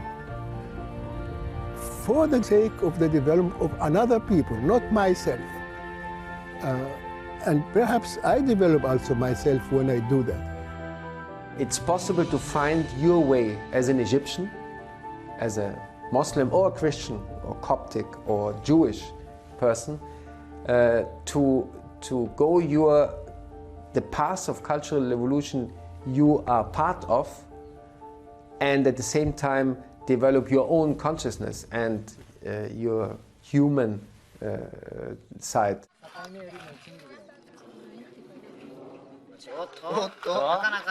コミュニケーションを取る核になっていく、そんな人たちがこの経験値としていつもの考え方じゃないところで保護者も直感的にああそうかもっていう思える、そこでつながっているような気がします。Weil überall auf der Welt Menschen sind, die vielleicht örtlich weit voneinander entfernt sind, aber man spürt, man ist irgendwie nah aneinander dran durch die Ziele, die man und die Werte, die man vielleicht hat. This goes beyond cultural differences, this goes beyond political differences, this goes beyond economic differences between people. It's about focusing on a human task. How do we sense and cognize what is coming to the world and prepare ourselves in such a way to meet it? This shift in consciousness will become much more expressive in the world in the next 25 years. Much as 100 years later, we will be living in a very differently cognized reality. You can see it, you can feel it. Yes. Waldorf education make children, normal children, strong for life. It's about hope, it's about faith, it's about grace, because teachers, we have to have grace that we don't have all the answers. We have to understand our children and their families and the community, that they're our primary source for learning. They help us in our becoming, of being our better selves. Vielleicht ist das auch der Grund, warum ich selbst Lehrerin werde, weil ich für meine Kinder möchte, dass sie wirklich eine Schulzeit haben, die sie stärkt und ihnen Vertrauen für die Welt und ihre Aufgaben schenkt.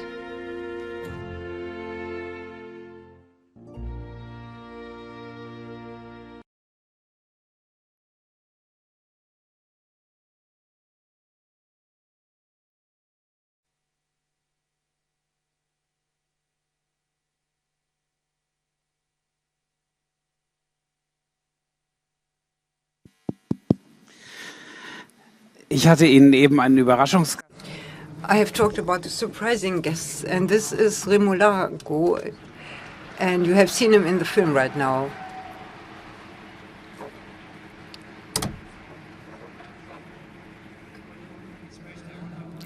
And I would also like to introduce Mr. Eric Ivey. He also worked on the film like Paul.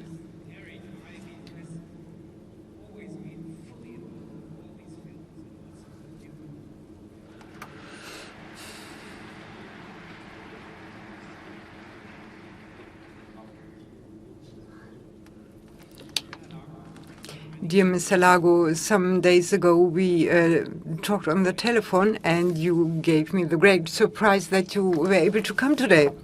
And this was also because you have seen the trailer of the film. Do you want to say some sentences about the film, please?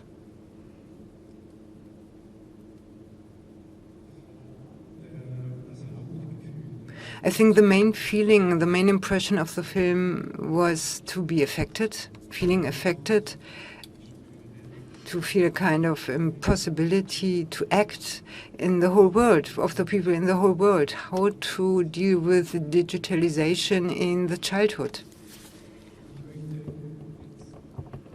And now I would like to start in a different way, like you normally do, because normally we talk about what digitalization affects children. But I would like to talk about what experiences the children cannot do because they are in the media.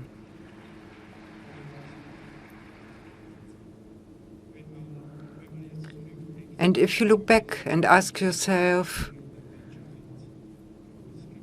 how do the children grow up over the last 200,000 years? And there were three life areas. One was the nature, and the other was the life community. And in these two areas, the children made their experiences and grew up. And we always forgot it. This also shaped us and our children.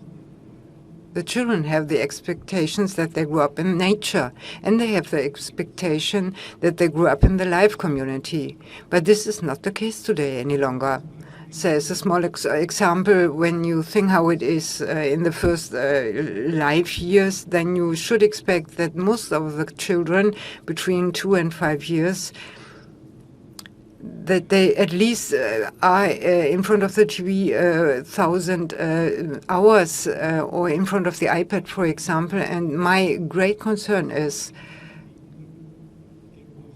what would the children do if they if they wouldn't be in the media? And if you think about that, then you come to the idea that it is not the problem of the children, but our own problem.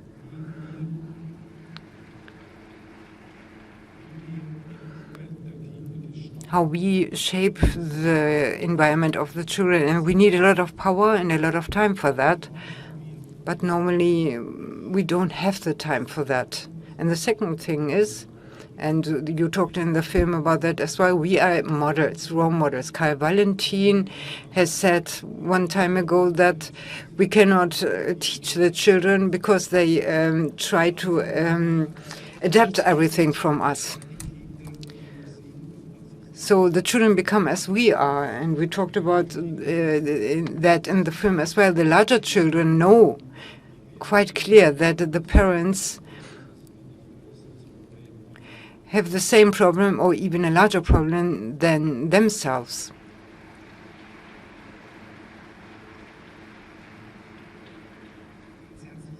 Thank you very much. Paul. Who wants to answer? Can you tell us a little bit about the evolution of this film? How is it going? How will it go on? And I had the impression, and that's actually what we spoke about a lot before, that this is also meant to.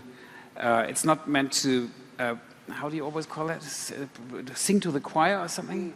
It's also to reach parents who struggle with these problems and simply need help in answering them. Well, I think first and foremost, the value of a film like this is not really for Waldorf people.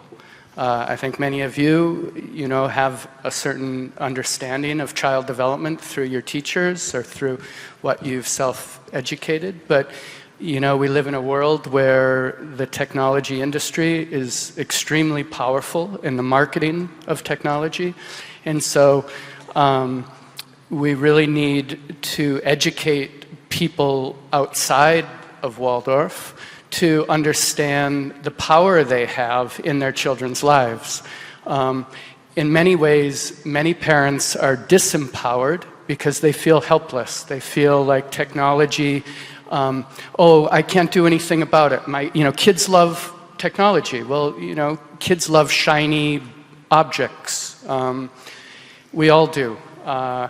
But I think our message that I hope we can get to in this film is to empower the parents to understand the role that they actually continue to have and thereby influence their children. In some way take it away from the marketing and the technology companies. Where we are briefly in the process is we are in the middle of filming and we're looking for additional support to continue. In order for a film like this to really have a wide distribution and audience on places like television and digital distribution platforms, it has to be a certain length, and to do that takes a lot of time and more filming. The voices are still not complete. There's a few other voices that need to come into this piece, a broader demographic and some other perspectives, and much more children and young people's experience. So that's what we hope to get to over the next year. Since I'm going to receive many emails tomorrow asking where this film can be obtained, this trailer, could you just tell us 2 sentences about why this is not online yet? Well, it's not online because when we hope to distribute it more widely, they want to premiere it. And it isn't complete. I mean, this really is, what we're showing you here is posing the questions. And many people can pose the questions, and there's been a lot of conversation of asking the questions. I think what we have to offer here are some real answers, and that surrounds helping people understand a little bit more of the work that Dr. Remo Largo has done in understanding child development. And that, again, is empowering parents, because I think they have forgotten that children are not mini adults. You know, they're very different. And instead, we market technology to little children as though they're a mini adult. Lieber Herr Largo, Schlusswort haben Sie. Okay, and you have the last word. What do you want to have in the film so that it fulfills what you expected?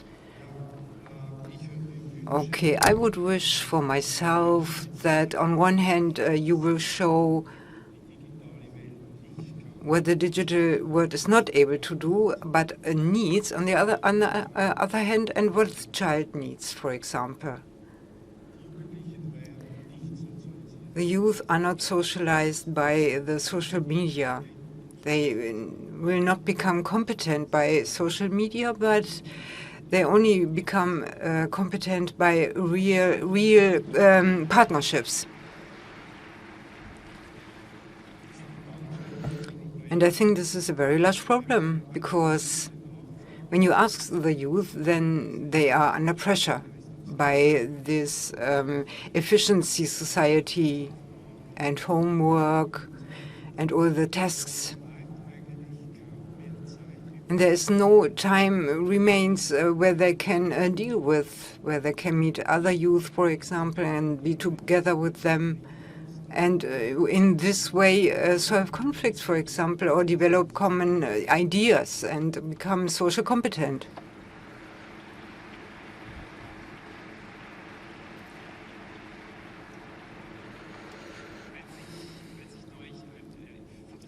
Some time ago, when I talked to a young mother about Dr. Largo and that she's coming today, then she said to another young father, okay, if you don't want to read, you only have to read one book about childhood, and this is from Mr. De Largo. So please look in the internet about that. Okay, thank you very much.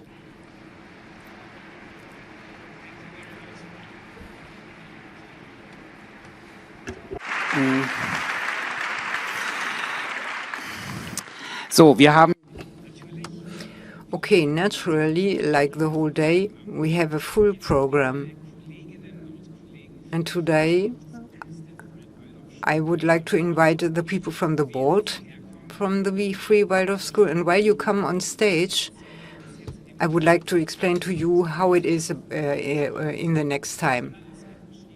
It is described under another aspect, but I would like to say, please stand behind the desk and me as well.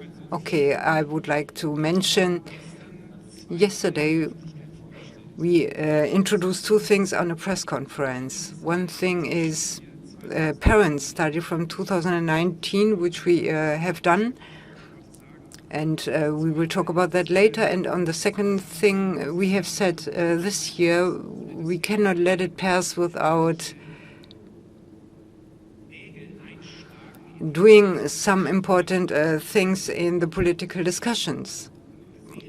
To push in some nails into the wood. We are not sure if they will see the nails, but we want to use the chance that we have 2 key points, 7 key points, which we want to introduce into the public and want to start a discussion about that. And at first I would like to introduce my colleagues. On the left is Eva Wörner, and on the right is Nele Auschra, and then on the left again Mr. Stefan Grosse, and on the right outside there is Thorsten Fehlers.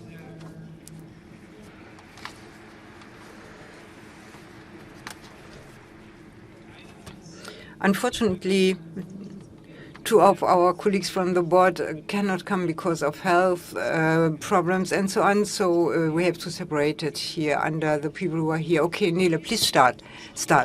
Yes, we in the board of the Association of Waldorf Schools we are going on already 2 years ago how we want to finish 2019, 100 years of Waldorf School, and we were sure that we will have a lot of attention in the public. Now we want to use that.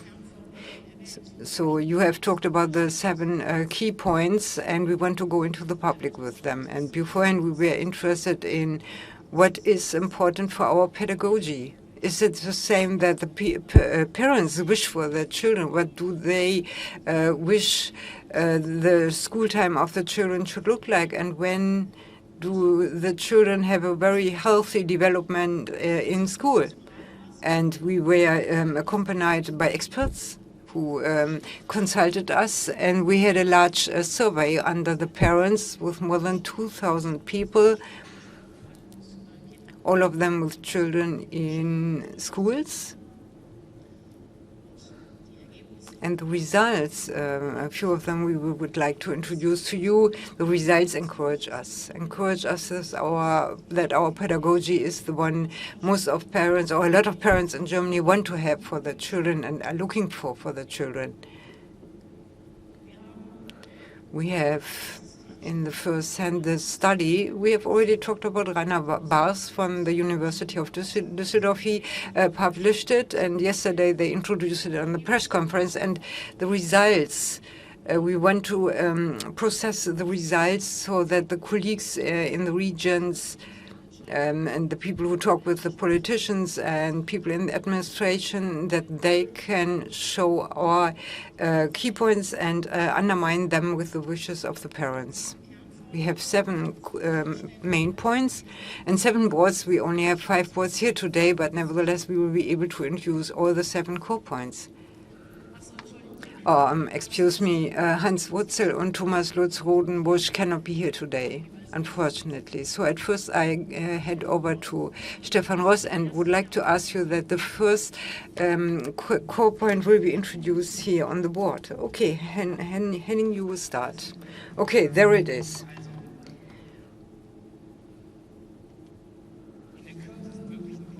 Okay, in the shortest form possible, we can say that in Germany we have nevertheless a past of plus 1791 morality that school is made by the state or the government. And this is an idea of school which came into being because of different situations, because of secular relation and national government and so on. So school or government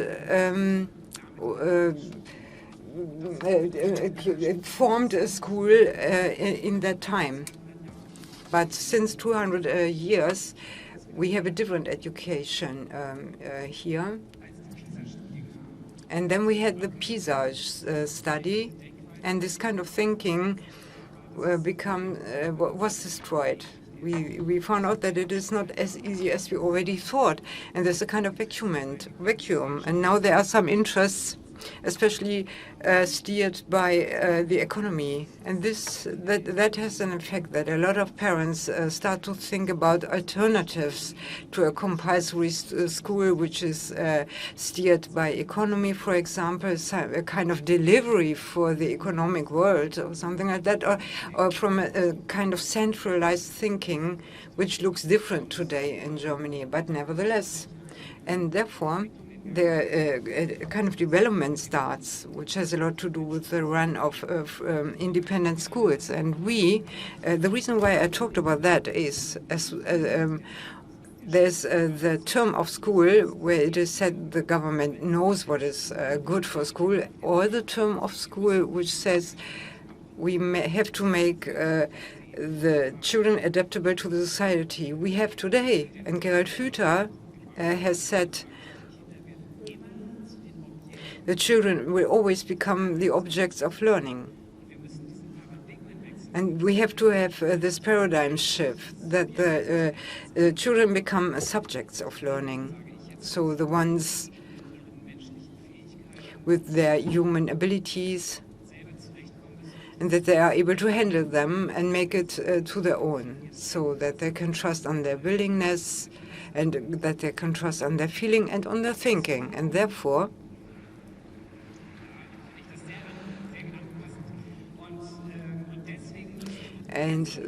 the first key point, we build up the right of comprehensive education for every child. This is the first key point we have. So it is not about compulsory school, which makes every child happy. We know that it is not functioning in that way. But the approach has to be on the side of the child, the right for education.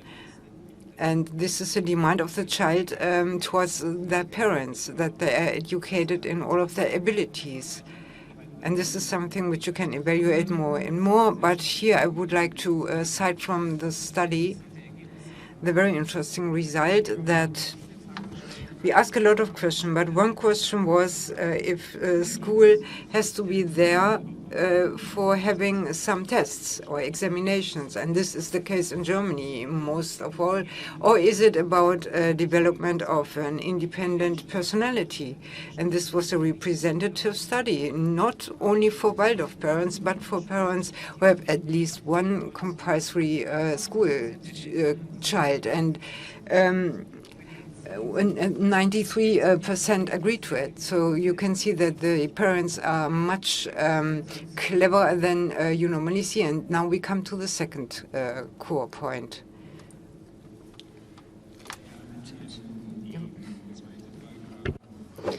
The second question was freedom in education. This is closely connected to the question, what meaning does the curriculum have? And in this respect, also the individual teachers. Are the teachers the slave executors of a curriculum or not? And what task does the teacher then have? Almost 90% of parents have responded to this question, and almost 90% said that they wish for a curriculum which is just a frame, which then enables the teachers locally to respond to the talents and the needs of the children that are together in a class, to really respond to them individually, so that then in a real educational process, the best possible promotion is possible from what is spontaneously emerging in the class. We have three demands. Schools have to be autonomous in the choice and design of their school profile. Very important about the choice and equipment of their colleagues, so that there are real colleagues as a community, that they find each other and they fit to each other to form a real community. So autonomous schools being autonomous and independent in using their budget.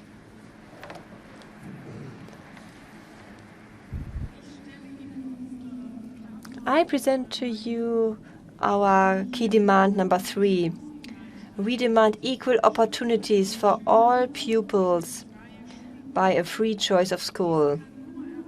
This can only be achieved if the payments of the capitation fee that the parents pay for their child and that they choose it.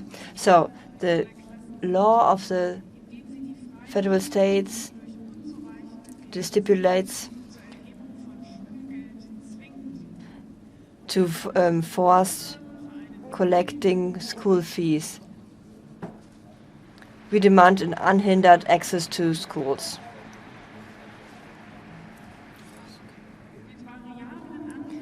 With variable parts of the state's fee, the socially disadvantaged areas can be encouraged for commitment.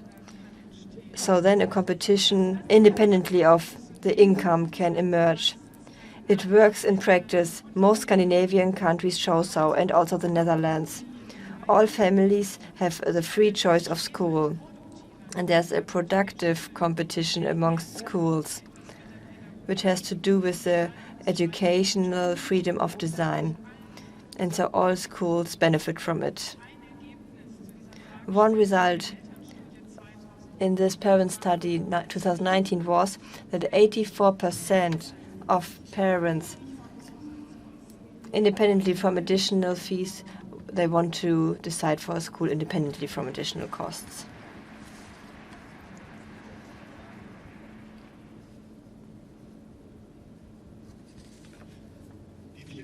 So the fourth key demand, maturity in a digitalized world. In the film we already saw it, and we hear and see it every day in the newspapers and the media. The digitalization is the topic everywhere. Many self-named or appointed experts contribute to the discussion, often with the impulse that children would need to be in contact with digital media very early. But they miss key recognitions that we value very much in the Waldorf education. So we demand a holistic media education with an age-balanced balance. The application of digital, haptical, intellectual, sensual experiences is given. This means that the media competence is based on other skills. There is no media competence that emerges on its own. This can only be supported by other skills and build on it, and then only unfold in a way that there's really a productive, good environment for the young people, that it provides this environment for the young people. So the wrong way is to use media content and bring small children in contact with them in an unreflected way. This recognition is supported by the parent studies. 9 out of 10 parents support that not only financial media should be promoted, but also to support the creativity of the children, there should be money. Another result is that 85% of the parents agree and want a general mobile phone prohibition at schools. This is a bit surprising because the mobile phones and smartphones are a daily item in school. So why do 85% of all parents support that that mobile phones are prohibited in schools? It's a really remarkable result, as I think.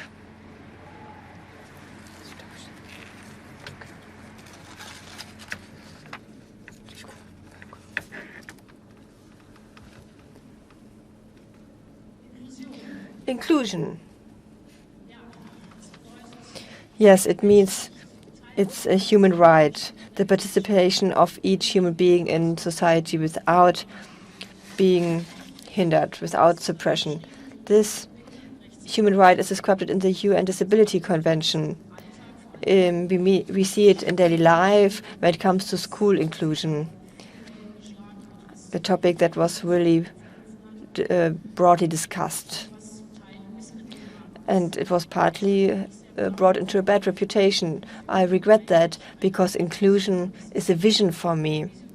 It's a visionary idea of a society where everybody can participate and want to participate, a society where everybody wants to participate. Everybody wants to participate in that society. Hopefully we are on a good way, and the school inclusion is one component on this way. We understand it in the possibility to create a school in a way that it can offer a space to live, space for all pupils with all their skills and potentials, or non-existing skills, that find their own room and space in those schools, so that they can develop on their own speed and have a joint school time.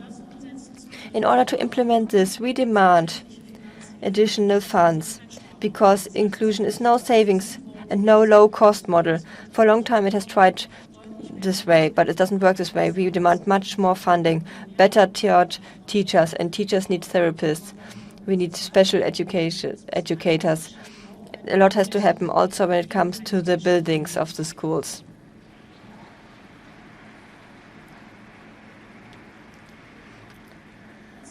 And here you see that a majority of the parents, 85%, despite all the discussion that we had recently, or even the recent years, so 85% support this demand. They appreciate the inclusion in schools, and they want much more funding and a better financial support.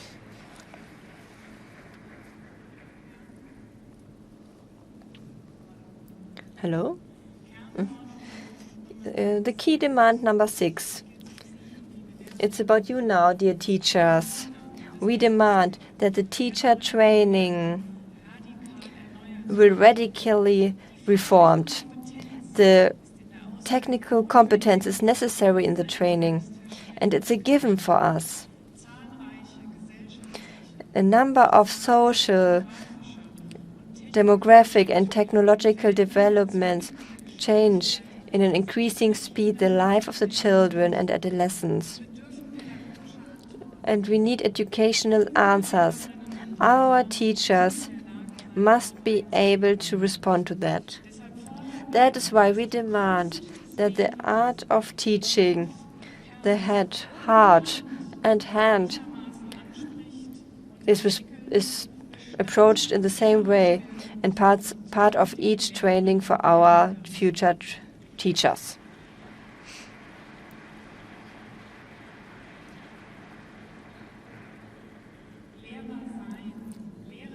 Being a teacher demands the skill and ability to explain the children fast, creatively, with empathy, and different in each situation, to give them orientation and to encourage them. That is why every training needs to include the possibility that every teacher strengthens their personality and skill for empathy and can adopt basic diagnostic skills. One result of this question in the study was that 81 of the asked parents support that also the creativity and practical contents are included in the training of teachers.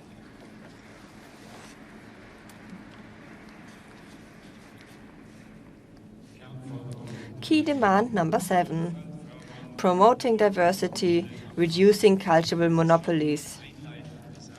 We already said so before. There's a sentence set in stone saying the state governs the school. But does it need to be this way? In society, it has ingrained in most people's way of thinking. And that's why one has to say the following. Those statistics that we see in the parental survey is a minority, but a significant minority of more than 1/3 of all respondents. They disagree. And they want that school is a task of civil society and not a task of the state. So here we demand a basic change of paradigm in the education. The state in the future should only have the legal supervision of the schools. Individual schools design their different educational concepts autonomously and very importantly, administer themselves. This way there is a real pluralism on the basis of the appreciated and very much valued subsidiary principle.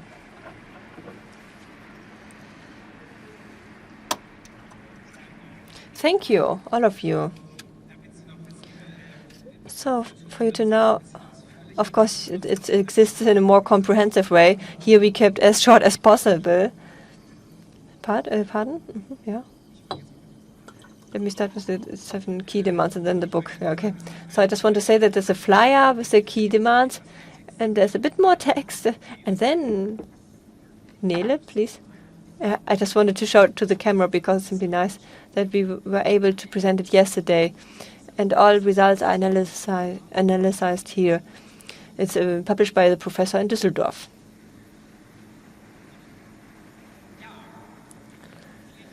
Thank you.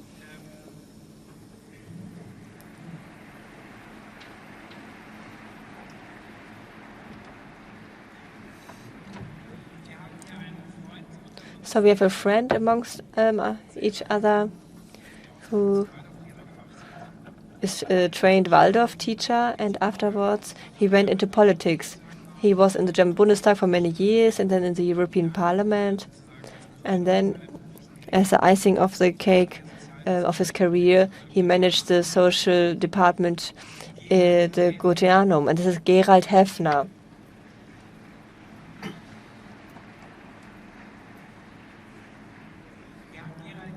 And we asked Gerald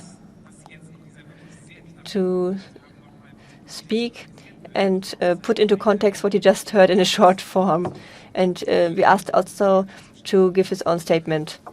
So please come here, Gerald.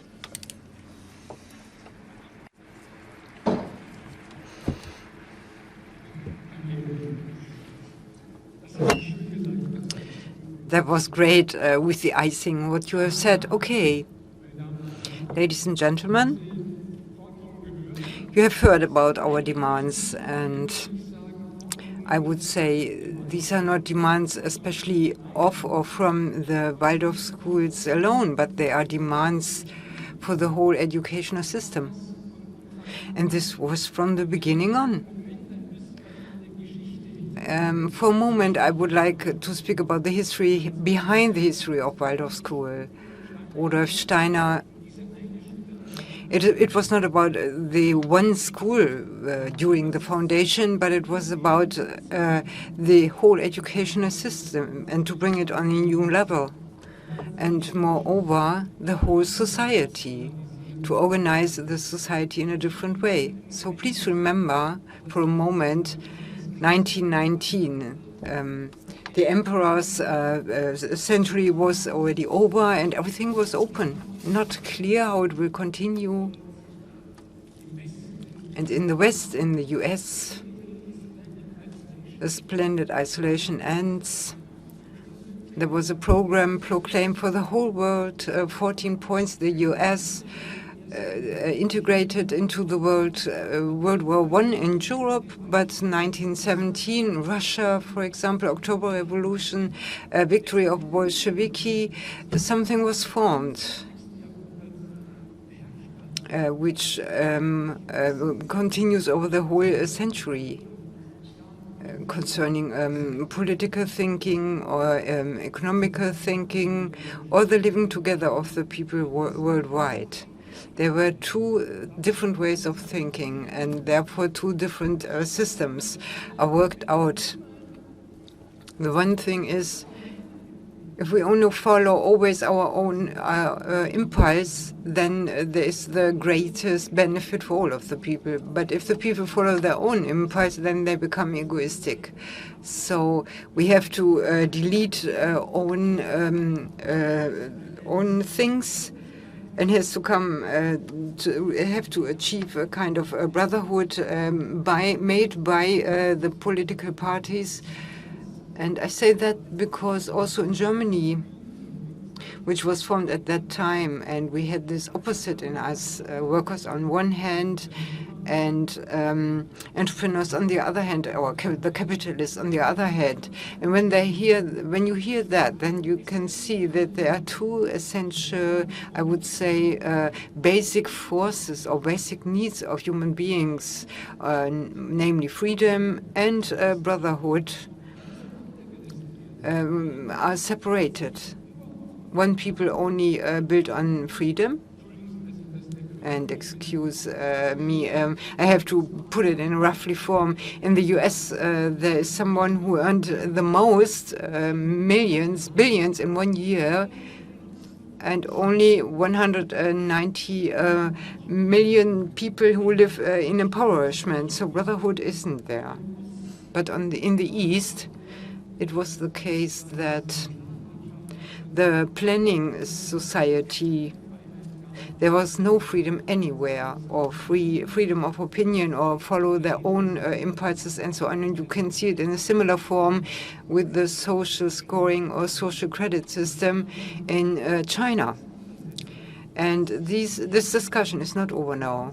And we as human beings are not on one hand free or social on the other hand, but we are free and social human beings. And Mr. Steiner, this teacher, this large spiritual teacher, the recognizing, on one hand he asks himself, how can I recognize and what should I recognize? And he always worked on the question, how can I recognize, and the dealing with that on one step further than the material level, how can I find a spiritual knowledge? And in 1919, he becomes to get involved into policy because he thought if we are always fighting between these two folds, there will be they will not be able to find any agreement. And these are the separation into three. And a lot of people try to implement that. But on the 23rd of April in the Astoria cigarette company, he spoke in the front of workers for 3 hours. They sent on tobacco and everything was full of smoke, and the smell was not very good. And Mr. Steiner spoke without any microphone to the workers, and they go outside, and then they had the feeling, yes, that's the point which is important right now. And it was for the first time that someone talked about something which was not on one side or on the other side, but how we can bring it together. How we can combine it, because we need equality, freedom, and solidarity. And on the other hand, you could see how the functionaries come from the old ideology and fight against that. This was very interesting. For example, Molt, Leinhaas, Kühn, they were entrepreneurs in the Entrepreneurs Association, and they had the approach to exclude him because he had a workers' union, and the people thought this separation into three, they are Bolsheviki. And the USPD, there was the approach to exclude them because of that they are only talking as if they are for solidarity and equality and so on. But Steiner is a friend of Molt, Unger and Leinhaas, and these are entrepreneurs. That means it is capitalist. It is about capitalism, and he wants to lead them back into the old capitalistic ways. And that means that the people couldn't understand it. And then Rudolf Steiner did. And the people, we have to build some systems or patterns where the people can see that, because the people cannot trust the idea alone. And the first institution was the free Waldorf School, funded from an impulse of renewing of the whole society for freedom and equality and solidarity all together. And the decision for that was made on the 23rd of April in the evening after the lecture, when the workers asked, could we have a school where we can teach this to our children to bring together head, heart, and hand, so that they will be able to shape the world in a new way. And Steiner said, or Moltke said, oh, we will finance that if Steiner will manage it, and therefore we have now the first Steiner school, and they write the concept on Friday, and on the 13th, 20th, in August, they trained the teacher, and in September the school was opened. And what came into being there was totally revolutionary. You have to make it clear to you, the children from the workers and the children from the entrepreneurs, also professors and so on, were teach together. All classes, all religions, all knowledges, all levels, girls and boys, and they learn dancing and thinking and knitting and building houses and so on, everything you need for the life, beyond all the traditional systems. And this was so progressive that a lot of people couldn't understand that. And today it is the same. It's today very future-oriented, and it's not clear to us because the free Waldorf school or independent Waldorf school is a draft for a new world. Ask yourself, for example, what is that for a school? Who owns the school? Is it a private or a state school? No, it's not a state school, and it's not a private school, because private school means it is owned by an owner. And he earns money with that. And maybe if the school is good, he can sell it or inherit it to someone else. But Steiner creates a new form of ownership, a new legal ownership, because it is in public interest for all the people who want to live in and with the school, for the children, for the parents, and so no one can sell or buy it. And this would be with everything in the world. It is a new form, freedom and responsibility, and to connect everything. So that's the reason why the state has difficulties with that. So therefore, it's important when we celebrate 100 years of Waldorf School to remember of the history of the story, and secondly, to think about the future. How far could we come?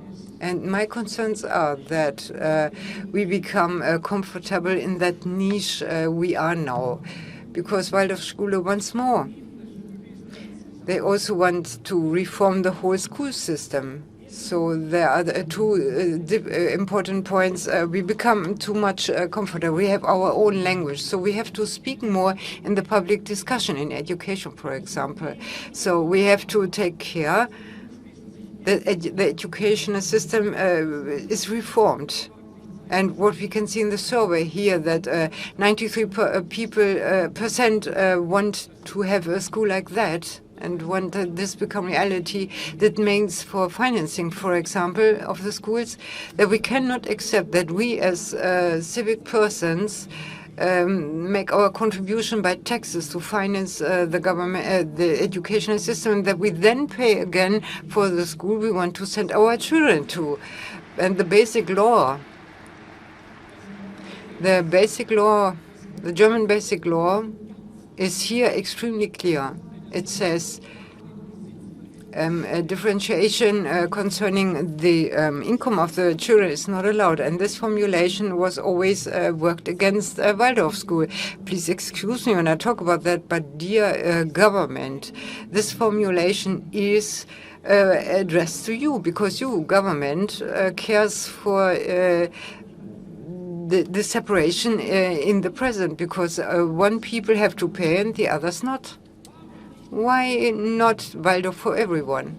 Why not a free, independent school system where everyone can decide freely, and that the money follows the parents, and not that the parents follow the money or the financial decision of the state? This would be a real step forward.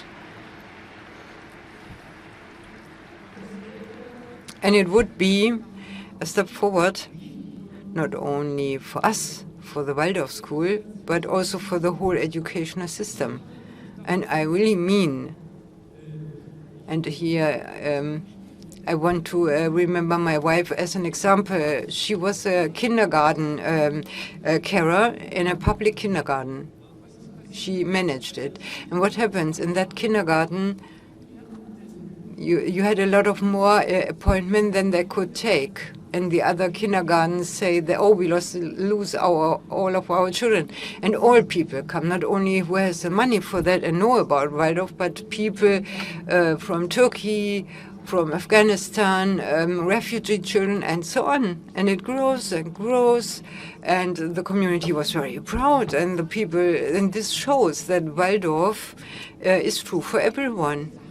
And it is, the reason is in the thing itself, and it's better than pedagogy. It is about the education and puts the human being into the center. And therefore, I think 100 years after the foundation of Waldorf School, we have to be clear the way is not finished. It's already started.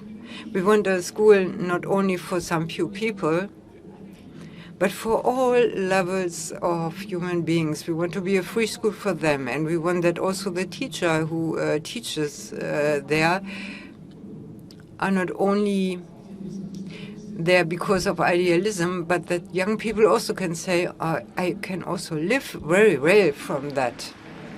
I have my income. And we want that these kind of teachers receive the best possible education or training. I think to be a Waldorf teacher demands not less, but much more training than at other schools. And for that, we have to care for it. An independent school system means an independent training for the teachers as well. And Waldorf School is a step to another school system and a step to a better world, to more freedom, to more solidarity, to more equality on the world. And let us do the next step, because there is nothing to do despite to do it.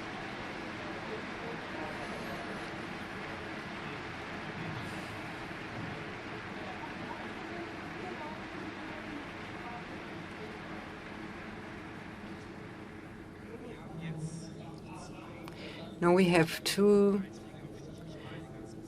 further lectures, but I only announced the first one because they asked me to do only the first one, and the second not to announce the second one. Now we have Miha Pogacnik, a song from Bach. Miha Pogacnik. I heard it decades ago in the Cathedral of Chartres. And afterwards, it was quiet for 10 minutes in this unbelievable cathedral. And 2 years later, I heard this. I experienced the same in Blade, in a church which was also a special church. And that's the reason why I'm very, very happy that he agreed to be here and to play the same song here for us. So I want to announce in the evening when we have the third part, and you should look forward to it. If this finished, then some of the people who are able to walk go to the church. It's in your program. I forgot the name. And there he will give us another concert if you want to have it. Maybe you can talk about that, announce it by yourself. Okay. And therefore, when the last part is finished, which I am not allowed to announce here, if it is finished, then I would always, all the people asked to go punctually to our evening section.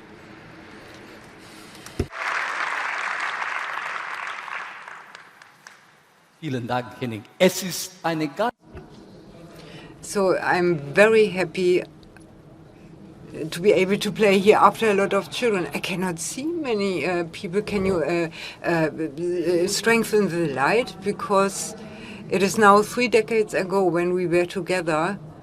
Okay, thank you. Where we were together and drove from Berlin to Pulambaco, where it came out how we positioned the art in a new way in our time. To drive into the zone where we can decide. And we have some stations in the whole of Russia with that train, down to Tibet. And it was very fruitful. And now you see the Chaconne from Bach. And in its structure, it's a heroic way, which we need when we want to follow the trail Wiechert has already described. Okay, and what do you hear then? Please concentrate on the topic. I cannot see anyone. Can you put more light into the hall, please? Okay.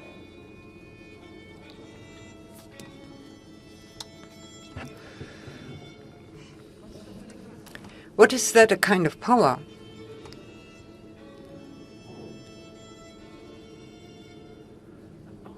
It goes to the outside. Can you see it to the outside? The topic. I only want to talk about the topic, the essence, the identity. And what's then?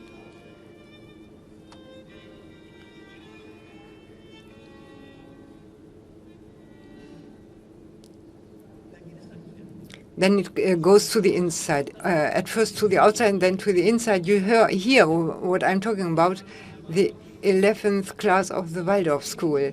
The young people meet Parsifal, the Parsifal epoch. There we talk about the monk, and from to the outside, to the inside.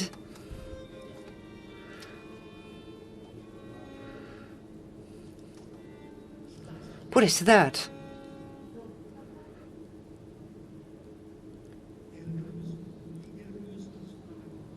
The solution of Parsifal.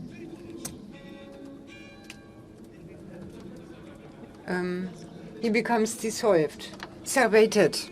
And there's a special power which goes to the outside again. And now,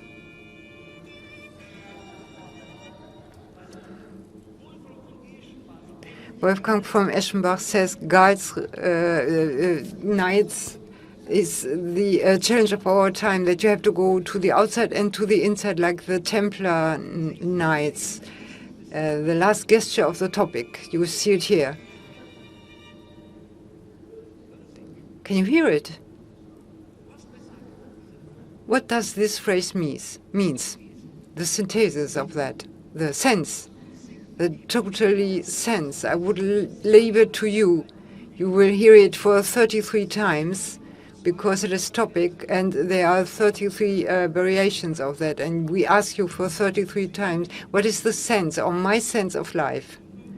And now it starts. And then up through the night, this night.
Dear friends, dear guests, we will finish this section now,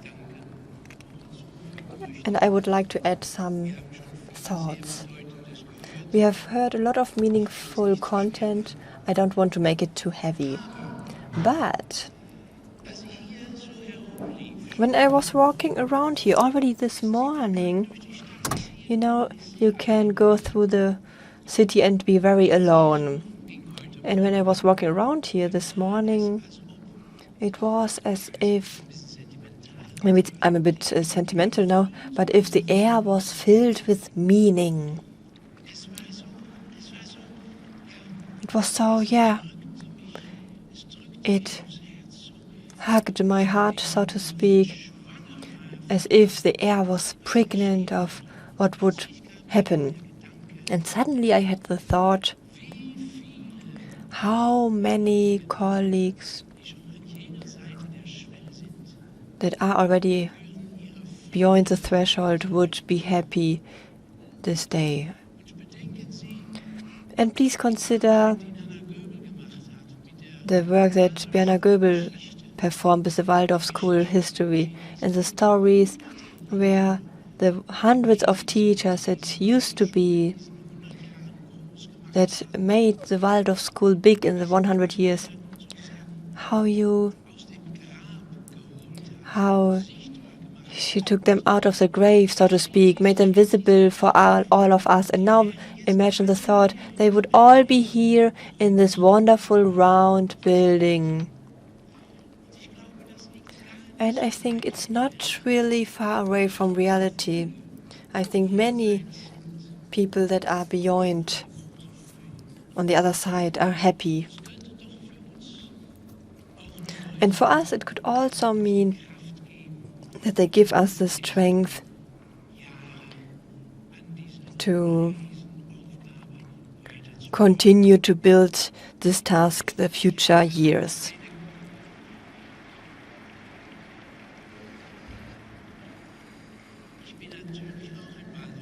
I'm of course also a Waldorf teacher, and they are also critical and know everything better. I also know something better, of course. Learn to change the world.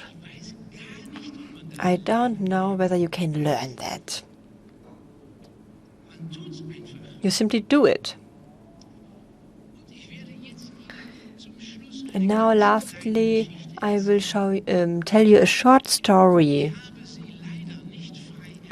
Unfortunately, I didn't invent it freely. It really happened.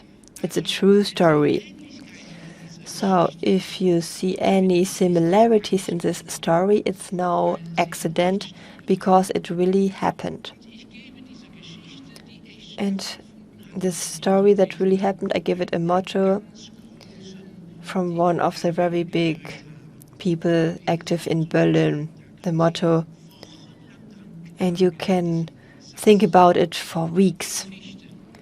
A sentence by Fichte. The outside world is the central material of the obligation. And for a very long time I tried to understand the sentence. I didn't succeed, but thanks to the story that I want to tell you now, it could be helpful for you to understand the sentence. Here is the story. A young, enthusiastic colleague founds a Waldorf school together with friends in a big city in this country.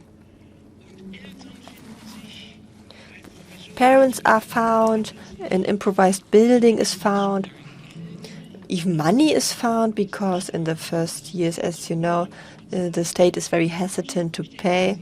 And imagine that it all works fine.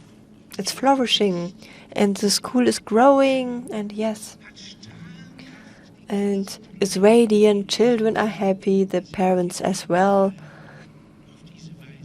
The parents are happy to see the children grow up this way. So then there's even the time that the school outgrows itself and has to build new buildings. And the new colleague organizes everything,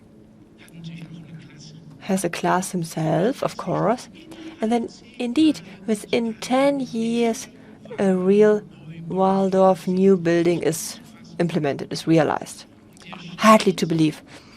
And the building is up and there are more children joining the school and so on.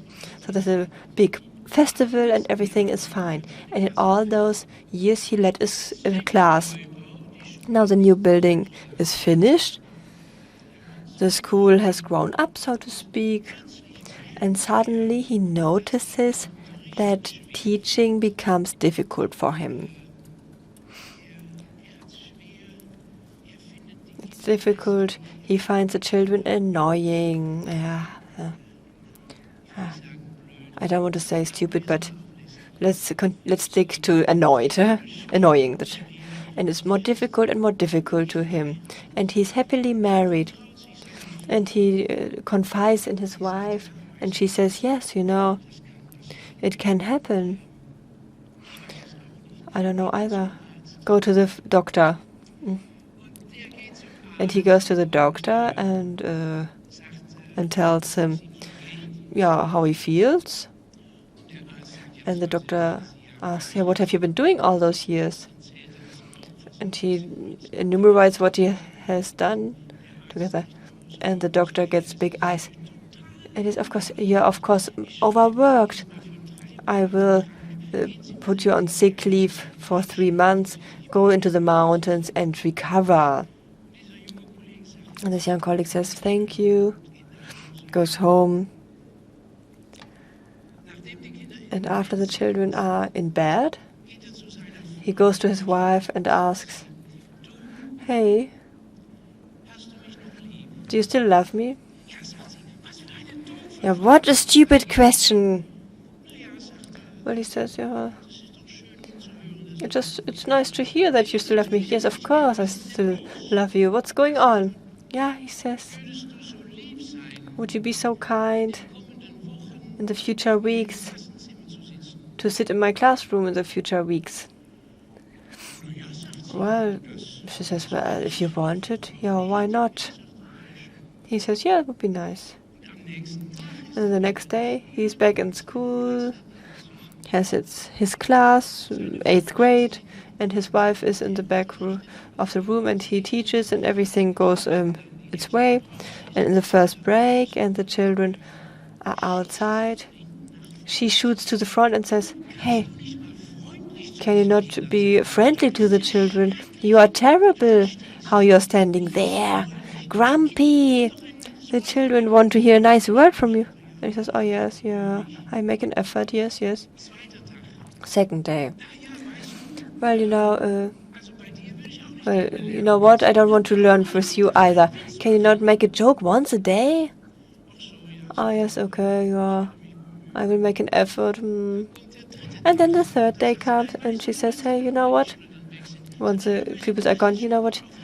You were definitely a bit friendlier. This is going well. But can you maybe also do something original in the classroom that the pupils are looking forward to, thinking, oh, we have never had it before.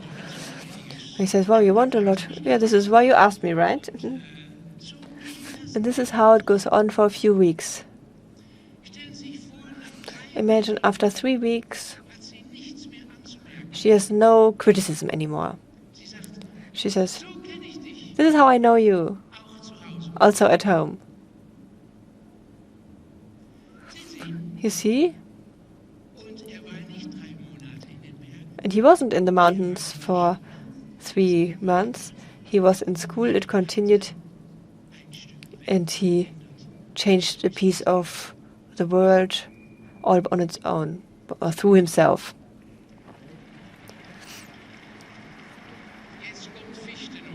Now Fichte again. The outside world is the central material of the obligation. Isn't that a great motto for the next 100 years? Henning asks you to be back on time, please, for the evening event. Thank you.